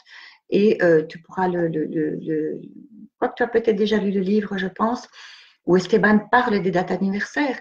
Il dit, c'est quelque chose de lourd, il n'y a rien à fêter, dans le sens que l'on a du mot fête. Si c'est trop lourd pour vous, ne fêtez pas. Il n'y a pas un jour plutôt qu'un autre. À nouveau, c'est le mental qui se dit, j'ai avorté à telle date et donc je fête l'anniversaire de mon triste anniversaire de l'avortement. Esteban le dit clairement dans le livre. Ma mère a fêté cet anniversaire pendant des années, ça ne lui a rien apporté de bon. Et c'est vrai. Et c'est vrai, ça m'a rien apporté de bon. Donc voilà, maintenant, vois un petit peu, toi, est-ce que tu as envie de vivre cette date anniversaire? Est-ce que tu as envie de marquer d'une pierre blanche, telle date, c'est la date anniversaire de mon avortement? Ou est-ce que tu as envie de le moduler, de poser un autre regard dessus, de mettre un autre mot dessus, de l'inclure dans un autre genre de jour, comme un jour de tous les jours? Vois tout ça. Et comme je te dis tout à l'heure, d'aller vraiment voir un petit peu c'est quoi ce poids en toi. Alors, mais tu réponds justement. Alors, ça se manifeste surtout à travers le retour de mon hypersensibilité qui fait que je deviens agressive pour me protéger. Oui, mais tu le dis, hein. L'agressivité, c'est une protection. Hein. Par définition, dès qu'on est agressif, c'est qu'il y a une blessure en nous qui n'est pas résolue. Et du coup, c'est un indicateur. Donc, dès que tu as une agressivité en toi et que tu l'exprimes, c'est « aïe, qu'est-ce qui se passe ?» Alors, ça n'empêche pas de l'exprimer. Hein. Je l'ai vécu dernièrement. J'ai sorti ma colère et après, je me dis « oh là là, stop, qu'est-ce qui se passe ?» Et de rentrer en moi, de faire une introspection en me disant « pourquoi je me suis mise en colère? Pourquoi j'ai réagi comme ça? Pourquoi ?» Enfin, voilà, toutes ces questions-là, c'est important parce que c'est un indicateur pour toi. Donc, va voir, maintenant tu parles d'hypersensibilité, accepte-la aussi. Ne te juge pas parce que tu te considères hypersensible. À quel moment l'hypersensibilité a été dite négative par d'autres personnes? Tu peux autant trouver des articles, l'hypersensibilité c'est génial, ça prouve que ta. L'hypersensibilité c'est nocif parce que ta. Tu peux trouver tout et son contraire. Vois ce qui résonne en toi. Tant que tu es juste avec toi-même, que tu es bien avec toi-même dans ton fonctionnement, reste comme ça. Mais si ça te pèse, alors effectivement, creuse, comme on a dit tout à l'heure. Alors, coucou Annick, gros bisous. Alors, les dates de la fausse couche et de la naissance qui auraient dû avoir lieu ont été pendant 2 ans des douleurs dans les bras. Ah oui. Avant de comprendre à quoi sa date correspondait. La pièce étant tombée et une cérémonie plus tard, je vis ces dates sereinement. Ça, c'est génial. Ah oui, et aussi, la fausse couche et le cancer qui ont suivi m'y apportent tellement dans mon quotidien, oui, m'y apportent tellement dans mon quotidien que je ne peux que dire merci. Je ne fête pas la perte, j'ai de la gratitude pour ce que je suis devenue. Super. Merci Annick pour ce témoignage parce que c'est tellement ça. C'est tellement ça. C'est-à-dire que, donc le fait de ne pas avoir capté les dates anniversaires, mais il y avait des sensations dans le bras, effectivement, le corps nous parle. Ça rejoint tout à fait, le corps nous parle. Et donc, on se pose la question, tiens, pourquoi j'ai cette douleur dans le bras? Et donc là, Annick a dû faire une recherche mentale pour dire pourquoi, comment, et de faire le lien avec les dates anniversaires. À partir du moment où elle a pu faire le lien de cause à effet, elle fait son propre travail. Et comme elle le dit maintenant, ça m'apporte tellement dans mon quotidien que je ne peux que dire merci. C'est ça qui est génial. Donc, ce n'est pas fêter la perte de quelque chose, c'est fêter l'événement qui m'a apporté quelque chose et donc être dans la gratitude. Merci beaucoup Annick parce que c'est tellement ça. C'est tellement ça qu'il fallait dire effectivement, comme je le disais à Fanny tout à l'heure, ça rejoint tout à fait ça. Donc, alors maintenant, ça peut paraître simple. J'imagine que les personnes qui ne sont pas du tout dans cet esprit-là ou dans cet éveil ou dans la gratitude, ça peut paraître entre guillemets bateau ou trop simple. Mais franchement, c'est le cas, c'est comme ça que ça se passe. Plus on accepte, plus on est dans le lâcher prise, plus on est dans la gratitude de recevoir ça, même si c'est dans la douleur, même si c'est compliqué à vivre. Mais d'être dans la gratitude en disant merci parce que ça m'apporte quelque chose. Même si j'en souffre, même si je ne comprends pas, même si j'ai encore du chemin à faire, je sais que ça m'apporte quelque chose. Maintenant, demain, la semaine prochaine, dans 2 mois, dans 1 an, mais ça m'apporte quelque chose. Et merci. Et je vous assure que ça déclenche des choses. Donc voilà. Je ne peux qu'aller, que vous inciter à aller dans ce sens-là. Alors, je vais aller refaire un petit tour. Je vois qu'il n'y a plus pour l'instant de commentaires sur la vidéo. Je vais aller voir en privé. Alors, oui, donc la personne qui m'a écrit tout à l'heure qui me dit « Je ne fais pas d'écriture automatique, j'ai peur de me lancer. La crainte que j'ai est de ne pas tomber sur les âmes demandées. » Ok. Alors là, il y a différentes choses. Si tu ne fais pas d'écriture automatique, je ne vais pas te dire effectivement de te lancer comme ça sans en rien en connaître. Moi, au début de mon écriture automatique, j'ai quand même passé des moments assez flippants. Heureusement, j'ai été très très vite accompagnée par Monique Massé, que vous connaissez certainement parce que je partage ses publications, ses ateliers, qui est dans ce domaine depuis presque 30 ans. Et donc, elle m'a accompagnée, elle m'a aidée. Donc, au départ, quand j'ai fait ça seule, j'ai flippé. J'ai pas compris, voilà, c'était un peu compliqué. J'en parle d'ailleurs dans mon livre. Et ensuite, quand j'ai fait la rencontre de Monique, elle m'a expliqué des choses. Et là, ça m'a aidée parce qu'il y a effectivement une petite prière à faire, une protection, une aide. Donc, toi, la personne qui m'écrit en privé, si tu as envie, si ça te parle, renseigne-toi quand même d'ailleurs, et je suis d'accord qu'on en parle toutes les deux si tu veux, sur comment faire. Si ça te parle, j'insiste bien, si ça te parle. Si ça ne te parle pas, si tu n'as pas envie, si les craintes sont trop fortes, ne te force pas. Maintenant, petite parenthèse, mais qui n'est même pas une parenthèse parce que c'est quelque chose d'important, les craintes sont là pourquoi? Les craintes sont mises en place par notre mental pour nous éviter de sortir de notre zone de confort. Et quand je dis zone de confort, c'est plutôt zone de sécurité, la zone de ce que l'on connaît. Tout ce qui nous est inconnu nous met dans une position inconfortable. Et le mental, il n'aime pas qu'on sorte de cette zone-là. Il n'aime pas qu'on aille à l'aventure, qu'on aille explorer plein de choses, qu'on se lance dans l'inconnu. Pardon. Pardon. Et donc, le mental, qu'est-ce qu'il fait pour nous rattraper en disant non, non, non, non, on ne va pas voir. L'écriture automatique, le contact, telle chose, etc., ça va t'élever, ça va t'apporter un bien-être, ça pourrait t'apporter quelque chose de bon. Non, moi j'ai besoin que tu restes dans des énergies négatives. Donc, s'il te plaît, reste ici. Comment il fait ça? En nous envoyant des craintes. Les craintes du futur, des plans catastrophes et nostalgie, remords du passé, etc. Ça, c'est encore autre chose. Mais c'est comme ça qu'il fonctionne. Donc, écouter tes craintes, oui et non. Oui et non, super la réponse. Oui, dans le sens respecte-toi, mais non dans le sens essaye d'aller voir au-delà. Mets en place des choses qui vont pouvoir répondre à tes craintes. C'est-à-dire, j'ai peur de ne pas avoir les âmes demandées. Tu peux avoir une écriture automatique bénéfique, profitable, positive par d'autres âmes. C'est parce que tu places une attente que tu as cette crainte. Là, quand tu dis, voilà, j'ai peur de ne pas avoir les âmes demandées, en fait, c'est parce que tu places une attente. Tu te dis, je voudrais faire de l'écriture automatique et avoir ma grand-mère, mon père, telle ou telle personne, je ne sais pas, ou mon enfant, et j'ai peur de ne pas le recevoir. C'est ton attente. Et quelque chose que j'ai publié il y a bien, bien longtemps, la déception, c'est la différence qu'il y a entre les attentes que l'on s'est fixées et la réalité qui se passe. Donc, si tu te mets en attente d'avoir, par exemple, l'âme de ton enfant en écriture automatique, tu te places également dans une possibilité d'être déçu. Ça fait mal, fatalement. Si on te dit, vas-y, prends ce chemin-là, mais tu as beaucoup de chances d'être déçu, ben, ça donne déjà moins envie d'y aller.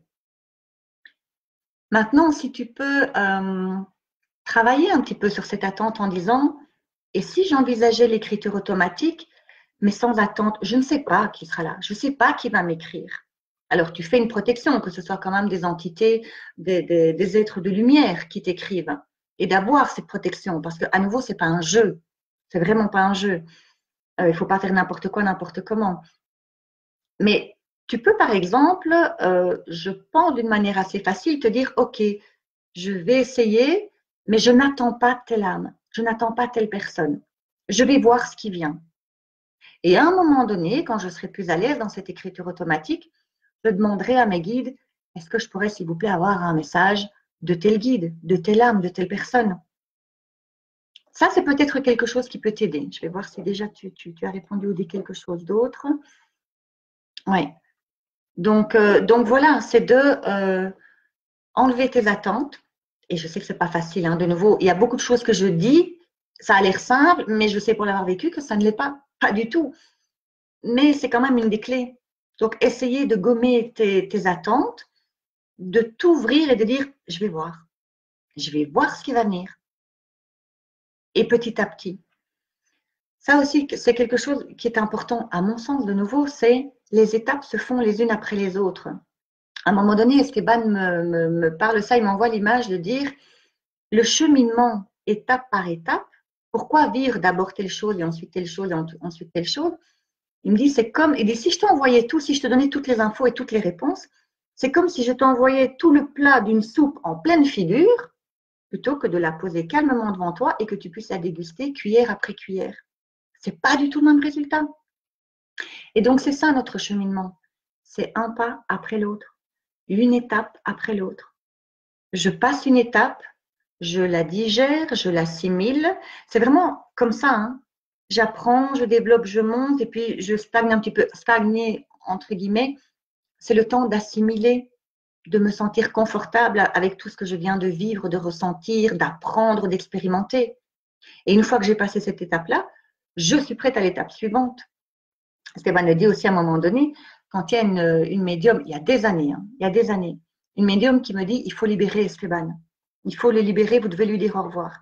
Et Esteban me dit, c'était pas le moment, tu n'étais pas prête, ni ton âme, ni ton esprit, ni ton corps. Les trois dimensions. Je n'étais pas prête à faire cette libération-là. Il a fallu encore attendre 10 ans. Ça se fait au moment où tu es prête, parce que évidemment, Je me dis, attends, moi j'ai découvert tout ça à 47 ans. Ça aurait été sympa que je le découvre avant. J'ai avorté à 18 ans. Là, maintenant, j'en ai 49, 48, pardon. 48, on s'en fout. Euh, J'aurais tellement aimé avoir toutes ces infos avant. Combien de souffrances je me serais épargnée. Oui, mais non. J'étais pas prête. Je ne l'aurais pas compris dans le même sens. Je ne l'aurais pas expérimenté de la même manière. Et c'était pas mon chemin. Donc là, toi aussi, donc je ne dis pas ton nom hein, parce qu'on est en anonyme, mais voilà, prends le temps. Prends le temps, essaye d'enlever un peu les attentes et vois ce qui vient. Alors, Annick qui nous répond, c'est tellement bon quand on a sauté dans la piscine après avoir tourné pendant des heures autour, satisfaction intense. Exactement, c'est tellement ça, Annick. Exactement, tout à fait. Ça donne aussi la notion, le fait que tu dises d'avoir tourné autour, ça donne aussi cette indication de j'y vais pas, j'observe, je crois, je crains, voilà, tout ça. Et une fois qu'on plonge, en fait, c'est là qu'on se rend compte de tous les bienfaits. Donc oui, exactement, c'est super. Coucou à tout le monde qui vient de nous rejoindre, Nathalie, Laurence, Nathalie, Evelyne, coucou à tout le monde. Donc voilà, je vais le répéter si vous n'avez pas entendu au début. N'hésitez pas à poser vos questions, vos commentaires, vos témoignages, soit ici sur la page Facebook, soit en privé sur Messenger. Je regarde si j'en ai d'autres. Pas en privé et dans mes mails non plus, on a tout. Voilà. Donc voilà, n'hésitez pas si vous avez d'autres questions. Parce que voilà, qu'est-ce que je pourrais vous dire en attendant s'il y a une autre question? Bon, maintenant, ça fait quand même 1h30 qu'on est en train d'échanger sur le sujet. Donc voilà. Alors, pour ceux qui seraient intéressés donc, par le livre, il y a deux moyens de l'obtenir, donc soit Amazon, soit par mon intermédiaire. Vous m'envoyez un petit message avec votre adresse. Je vous donne à ce moment-là, voilà le numéro de compte, c'est 22 € le livre, il faut compter les frais de livraison. On voit selon votre… c'est 4 € pour la Belgique. Et si je prends en France, enfin bon, ça on peut voir. Il m'arrive souvent d'offrir les frais de livraison. Donc, enfin, voilà, vous m'envoyez un petit message, je vous donne le numéro de compte sur lequel verser le prix du livre et je vous l'envoie par la poste. Avec une petite dédicace, évidemment. Si je vous l'envoie, moi, depuis chez moi, il y aura une dédicace. Ou alors, si vous voulez, par Amazon. Chacun est libre. Donc, voilà. Qu'est-ce que je pourrais vous dire de plus je vais juste ouvrir un truc pour voir s'il y a autre chose. Il ne faut franchir l'étape suivante que lorsqu'on est sûr que tu as intégré et accepté l'étape en cours. Ben voilà, ça c'est quelque chose dont je viens justement de parler. C'est un des processus qui est organisé par là aussi, c'est que on vous envoie des signaux, des messages, des événements, des situations à vivre pour l'étape suivante, pour autant qu'on ait bien intégré l'étape en cours. Ce qui n'est pas toujours évident, et puis parfois ça demande du temps, évidemment. Est-ce qu'il y a autre chose Il n'y a pas un seul avortement qui ne soit pas écrit. C'est quelque chose qui peut être très compliqué, ça. Avortement, fausse couche, à nouveau, prématuré, mort-né, etc. Je conçois que ça peut être difficile à accepter. N'oublions pas que nous sommes dans un mental qui ne réfléchit pas de la même manière qu'une âme dans l'univers. L'univers fonctionne avec, en termes de fréquence, de vibration, d'énergie. Nous, on a ce mental-là qui vient nous pourrir la vie et en plus, on est d'une manière linéaire. Cet espace-temps dans lequel nous nous illusionnons, nous avons cette illusion de l'espace-temps qui n'existe pas ailleurs. Enfin, vous voyez, il y a des tas de choses qui demandent vraiment à s'élever de notre conscience, de notre mental, à sortir de notre logique pour essayer de comprendre certaines choses.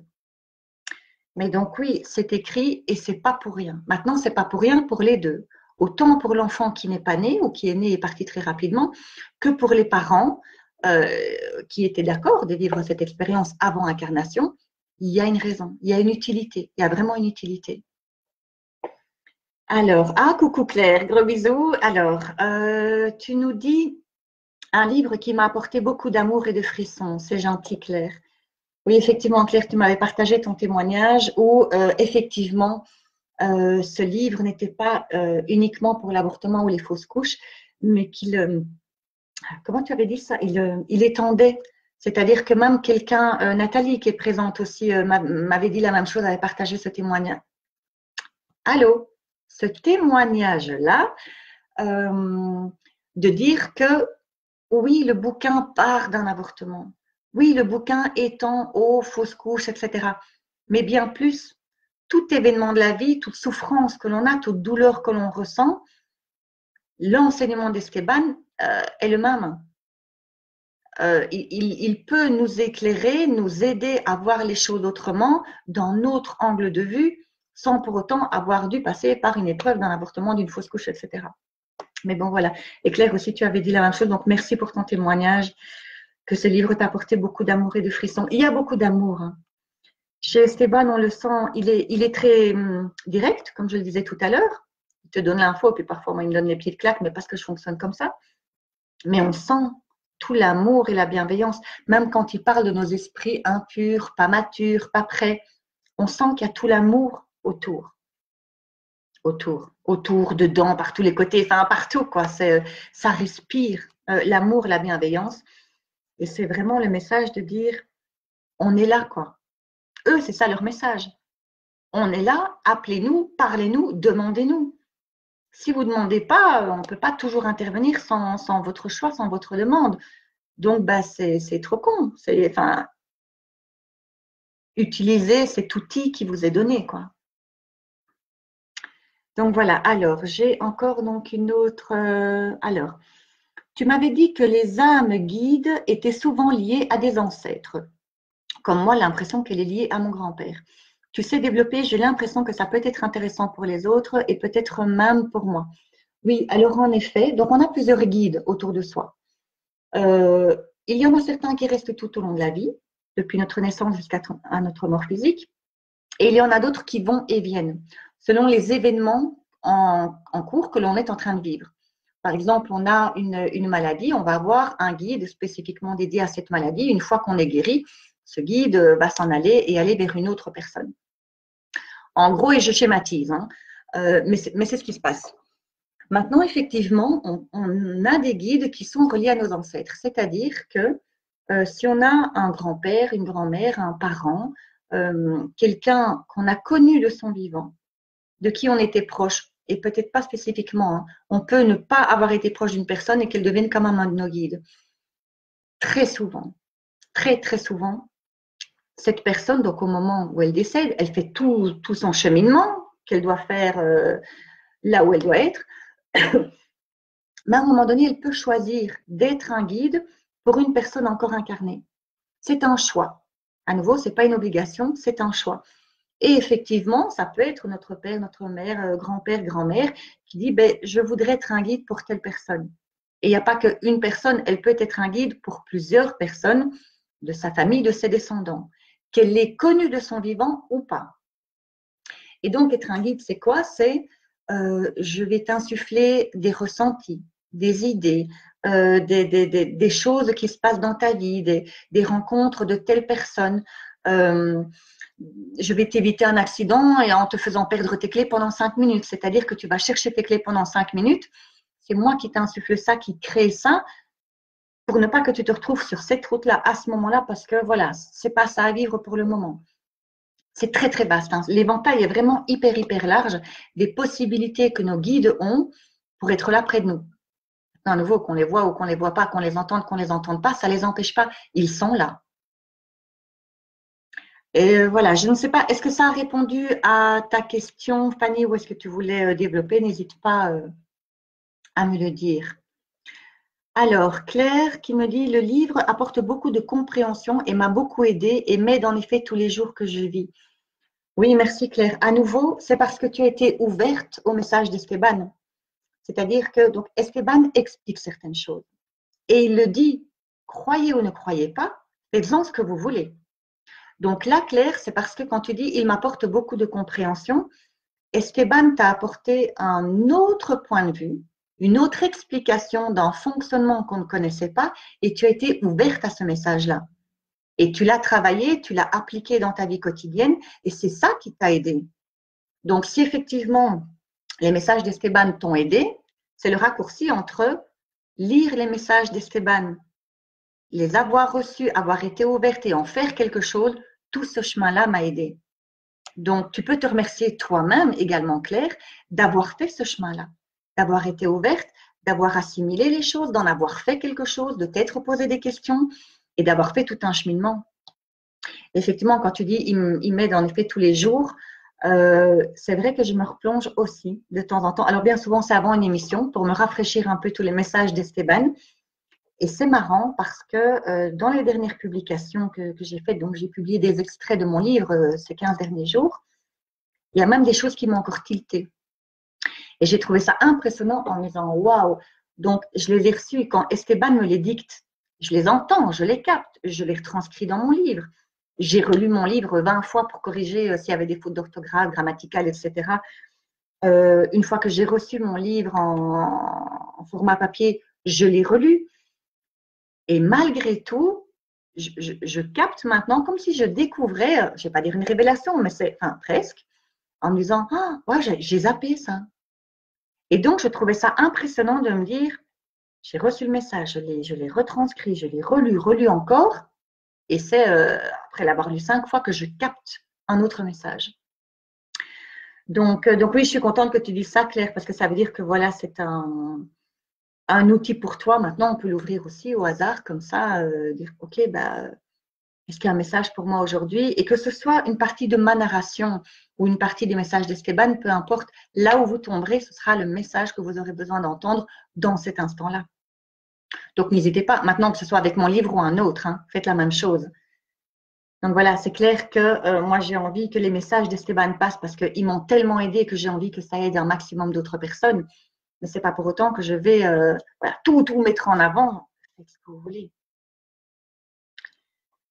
Donc voilà, alors, je vois encore donc un autre post. Oui, pour commenter sur le sujet de la façon de communiquer de l'âme, la mienne joue beaucoup sur l'humour. Oui, souvent. Par exemple, j'ai été malade, un problème d'estomac, il y a quelques jours, ce qui m'a fait beaucoup penser à mon avortement. Et pour me faire dédramatiser, elle m'a mis en tête la chanson un peu bête que Sheldon Cooper dans la série Big Bang. Oh oui, Big Bang Theory demande qu'on lui chante quand il est malade, hypochondriaque. Oui, avec le petit chat, le chaton. Oui, j'ai vu cette série, je trouve ça génial. Écoute, c'est fabuleux. C'est fabuleux parce que voilà, tu vois, tu décèles les trucs, tu captes les trucs. Et effectivement, ils ont tous le sens de l'humour. Hein. Que ce soit les guides, notre âme, notre moi supérieur, l'univers, enfin, il y a cet humour-là, en effet. C'est sympa que tu l'aies capté, que tu l'aies bien vu. Et je trouve ça sympa quand c'est dans l'humour, en tout cas pour moi, à nouveau, enfin, c'est facile, je trouve, à poser un autre regard dès l'instant où on a l'humour. Dès qu'on est dans des leçons de morale, d'apprentissage ou des explications, oui, ok, c'est un côté sérieux. Mais dès qu'on a un côté d'humour, je trouve que ça touche une des facettes intérieures qui n'est pas touchée si on parle sérieusement. Je ne sais pas si je suis très claire dans mon explication, mais voilà, enfin oui, l'humour, c'est génial. C'est marrant parce que je vais avoir cette chanson-là maintenant de Sheldon Cooper dans la tête. Alors, Claire qui me dit exactement merci à vous deux. Donc, exactement par rapport à ce que je disais, est-ce que tu en as fait ton cheminement? Oui, tout à fait. Et Fanny qui répond exactement. Donc, j'ai eu cette chanson en tête toute la journée. Au moins, j'ai ri. Et mais voilà. Tu vois, Fanny, c'est ça qui est génial. Au moins, tu as ri. Tu étais malade physiquement, tu t'es posé des questions, tu as fait des liens. Il y a le sens de l'humour. Et au final, tu as ri. Tu t'es sorti toi-même de ta douleur de début de journée. Et ça, c'est un principe qui est valable pour tous. On crée notre souffrance, on crée notre douleur. On peut aussi s'en sortir nous-mêmes. On peut aussi créer quelque chose de volontairement pour s'en sortir, que ce soit par l'humour, comme tu le dis, Fanny, ou par d'autres choses. On peut soi-même commencer à faire des grimaces dans le miroir ou commencer à sauter comme une gamine de 5 ans dans son salon ou à crier un bon coup. Enfin, peu importe, il y a plein de possibilités. Mais on a ce pouvoir sur nous-mêmes de changer d'état émotionnel. Je ne suis pas bien, ok, j'ai pas envie de rester bien. Qu'est-ce que je fais? Je rigole, je crie, je tape dans le mur, je fais quoi? Voilà. Action, réaction. Donc ça, c'est top. Alors oui, en plus, quand je comprends le message et l'humour derrière, je ressens un sentiment d'amour de la part, oui, de Désiré, comme s'il était heureux que je comprenne. Mais oui, mais parce que c'est le cas. Parce que c'est le cas. Parce que tous vos guides autour de vous, ils vous captent. Ça, Esteban m'a expliqué en fait qu'ils nous entendent évidemment. Ils savent ce que l'on dit, ils savent ce que l'on pense, mais ils savent ce que l'on vibre et ce que l'on ressent. C'est comme ça qu'il expliquait, il nous disait, soyez cohérents avec vous-même, parce que quand vous dites une chose, mais que vous vibrez une autre, nous, on vous capte. Donc, si vous n'êtes pas cohérent par rapport à vous-même, n'attendez pas de nous que nous le soyons pour vous. Donc là, c'est très important aussi. Effectivement, quand tu dis comme s'il était heureux que je comprenne, parce que c'est le cas. Parce que ça le rend heureux de voir que tu as capté le message, tu en as fait quelque chose. Comme je disais tout à l'heure, mettez en action. Eux, ils sont là. Ils apportent des messages, ils apportent des solutions, mais il faut se mettre en action. Pardonnez-moi l'expression, mais si on ne se bouge pas les fesses nous-mêmes, il ne faut pas s'attendre aux miracles, hein, même si les miracles sont possibles. Mais à un moment donné, il faut quand même se bouger soi-même. Quand on dit aide-toi et le ciel t'aidera, c'est ça. Commençons par nous aider nous-mêmes, par faire quelque chose concrètement en disant stop, ça suffit, maintenant je me bouge, même si c'est un petit truc, mais je me bouge et ça enclenche des tas d'autres choses. Et donc fatalement, eux sont soulagés aussi. Eux, en fait, c'est ce qu'ils recherchent. Hein. C'est notre libération, notre joie. Esteban parle énormément de joie dans le livre, en disant c'est important, quoi, malgré les souffrances. Parce que ce qui est important, c'est pas que de sortir de la souffrance. Il faut la vivre, comme je l'ai dit tout à l'heure, c'est important de la vivre, de l'accueillir et de la traverser pour en comprendre quelque chose. Mais à un moment donné, il faut en sortir. Il ne faut pas se complaire dedans. Mais donc, effectivement, dès qu'il voit qu'il y a quelque chose qui fait que, hop, un échelon, évidemment que c'est génial, parce que c'est une avancée. Il faut savoir aussi que toute avancée faite par les parents, donc qui ont fait une fausse couche, un avortement, qui ont perdu un enfant, etc., a un impact sur l'âme de cet enfant. Donc, eux nous aident. J'allais dire dans la mesure du possible, ce n'est pas dans la mesure de leur possible, c'est dans la mesure de notre possible, dans la mesure de notre ouverture, de nos croyances, de ce que nous, on est prêt à accepter. Et donc, plus on avance et plus on permet à cette âme qui n'est pas née ou qui est partie très rapidement, on lui permet aussi d'avancer et de faire plein de choses. Et donc, évidemment, elle se réjouit pour nous. Il faut bien se dire que là-haut, c'est pour l'universel. Il n'y a pas l'individualité. Hein. À un moment donné, Esteban parle de cette individualité qui n'est qu'en notre esprit. Ce n'est que sur Terre qu'on a cette notion de séparation et qui n'est qu'une illusion. Et que le tout, c'est justement cette joie, cette unicité et que chacun apporte sa partie pour l'universel. Et donc, fatalement, si toi, Fanny, tu ressens ce moment de joie à ce moment-là, tu n'imagines pas l'impact que ça a, énergétiquement parlant, vibratoirement parlant, ça a un impact bien au-delà de toi. Donc, c'est déjà génial, évidemment, que toi, tu le vives, fatalement, mais cela a un impact beaucoup plus loin encore. C'est pour ça que c'est important, parce que ça a des conséquences beaucoup plus hautes, plus fortes et plus impactantes que celles qu'on pense. Donc voilà, alors je pense que pour l'instant, il n'y a pas d'autres témoignages ou questions. Je vais revoir dans mon Messenger, dans ma page Facebook et dans mon mail. Non, tout me paraît bon. Envoi réception, voilà, je pense que j'ai tout. Donc, voilà, écoutez, on arrive petit à petit à la fin de l'émission. S'il n'y a pas d'autres questions, témoignages ou commentaires, voilà, maintenant, n'hésitez pas. Si vous regardez en replay, par exemple, à poser une question ou un commentaire ou un témoignage, à le faire donc par mon Messenger, par ma page Facebook ou par le mail, donc christelle.claire.88@gmail.com. Vous avez toutes mes coordonnées sur ma page Facebook. Et donc, voilà. Et peut-être, qui sait qu'il y aura, plus il y a de demandes et puis à un moment donné, je ferai peut-être une autre émission. Mais voilà, il y aura peut-être également des ateliers, des conférences qui se feront, pas peut-être en fait, pas peut-être du tout, elles se feront avec donc d'une part une première partie sur le livre, une partie questions-réponses et avec une partie, là c'est Esteban qui m'a déjà prévenu, qu'il y aurait une partie où les guides des personnes présentes aux ateliers et aux conférences auront des messages à transmettre. Donc, les personnes qui viendront à ces ateliers ou conférences qui vont s'organiser autour du livre pourront préparer leurs questions ou poser une question au moment de la conférence dans cette partie questions-réponses. Et moi, je transmettrai les réponses que les guides me donneront. Donc, voilà. Alors, est-ce qu'il y a, oui, encore d'autres commentaires impact positif aussi pour les grands-parents. Alors là, c'est ma maman qui fait un commentaire. Gros bisous, maman. Donc, impact positif aussi pour les grands-parents. Oui, oui, tout à fait. Et ma maman est bien placée pour en parler, puisque on peut dire que donc, ma maman est la grand-mère d'Esteban, même s'il n'est jamais né. Et c'est comme ça que voilà, nous, on est dans ce schéma-là. Ça ne change rien. Grand-mère, pas grand-mère, tel lien. On sait qu'au niveau des âmes, on est connectés, point. Mais nous, ma maman et moi, ben, ça nous fait plaisir. Ça nous donne cette petite touche supplémentaire familiale. Et donc, voilà, on s'est dit oui, ma maman est la grand-mère d'Esteban, même s'il n'est jamais né. Et donc, effectivement, comme tu dis, maman, impact positif aussi pour les grands-parents. C'est vrai, c'est vrai. Puisque Esteban, en fait, communique aussi avec ma maman. Alors, sur un autre plan, c'est autre chose, c'est différemment de moi, mais il y a quand même cette présence qui est là près de ma maman. Et donc, c'est pour ça, je pense que ma maman parle d'un impact positif pour les grands-parents aussi. Gros bisous, maman. Alors,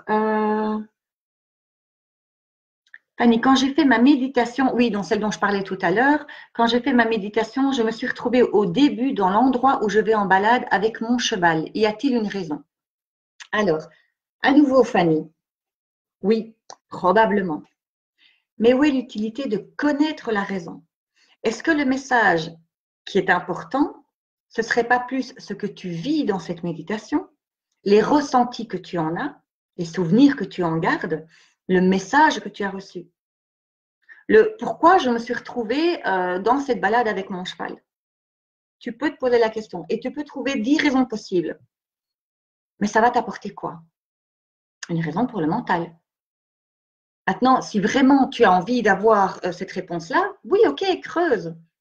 Maintenant, à mon sens, le plus important, c'est qu'as-tu ressenti dans cette méditation? Quel est le message que ton guide t'a transmis? Comment tu es ressorti de cette méditation? Qu'est-ce que ça t'apporte? Est-ce que ça t'a donné l'envie de faire quelque chose, de la recommencer, une autre vision, une autre info? Voilà, c'est ça, à mon sens en tout cas, hein, chacun livre. C'est ça qui est important d'aller creuser les pourquoi, les comment. Ce serait plutôt dans ce sens-là. Qu'est-ce que j'en fais? Qu'est-ce que j'ai reçu? Qu'est-ce que j'en fais? Donc voilà. Alors, donc pas d'autres questions, commentaires pour l'instant. Donc il y aura le replay. Hein. Je pense que ça se fait instantanément dès que j'aurai terminé le direct. Si ce n'est pas le cas, il y aura juste un tout petit peu d'attente. Et sinon, je remettrai la vidéo aussi sur mon site internet, donc www.christelle-claire.com. Et donc voilà, est-ce qu'il y a d'autres questions, témoignages, commentaires? Non, pas pour l'instant. Et sur ma page Facebook, non plus. Et donc, écoutez, voilà. Alors, j'ai répondu à toutes les questions qui ont été posées aujourd'hui. Si vous en avez d'autres, n'hésitez pas à les demander par mail, par Facebook, par Messenger, etc. Et puis voilà. Moi, donc, je vais vous dire au revoir. C'est fou parce que voilà, moi, j'aime bien. C'est l'interaction partagée, avoir vos questions et enfin voilà, et vos partages et témoignages. Mais voilà, ça fait 2 heures qu'on y est. Je pense que c'est bien. Je vous remercie beaucoup à toutes et tous d'avoir été là, d'avoir participé. Et pour ceux qui regarderont en replay également. Et puis voilà, portez-vous bien et portez-vous bien. Que tout se passe bien. Voilà, je vous embrasse très, très, très, très fort. À bientôt. Au revoir.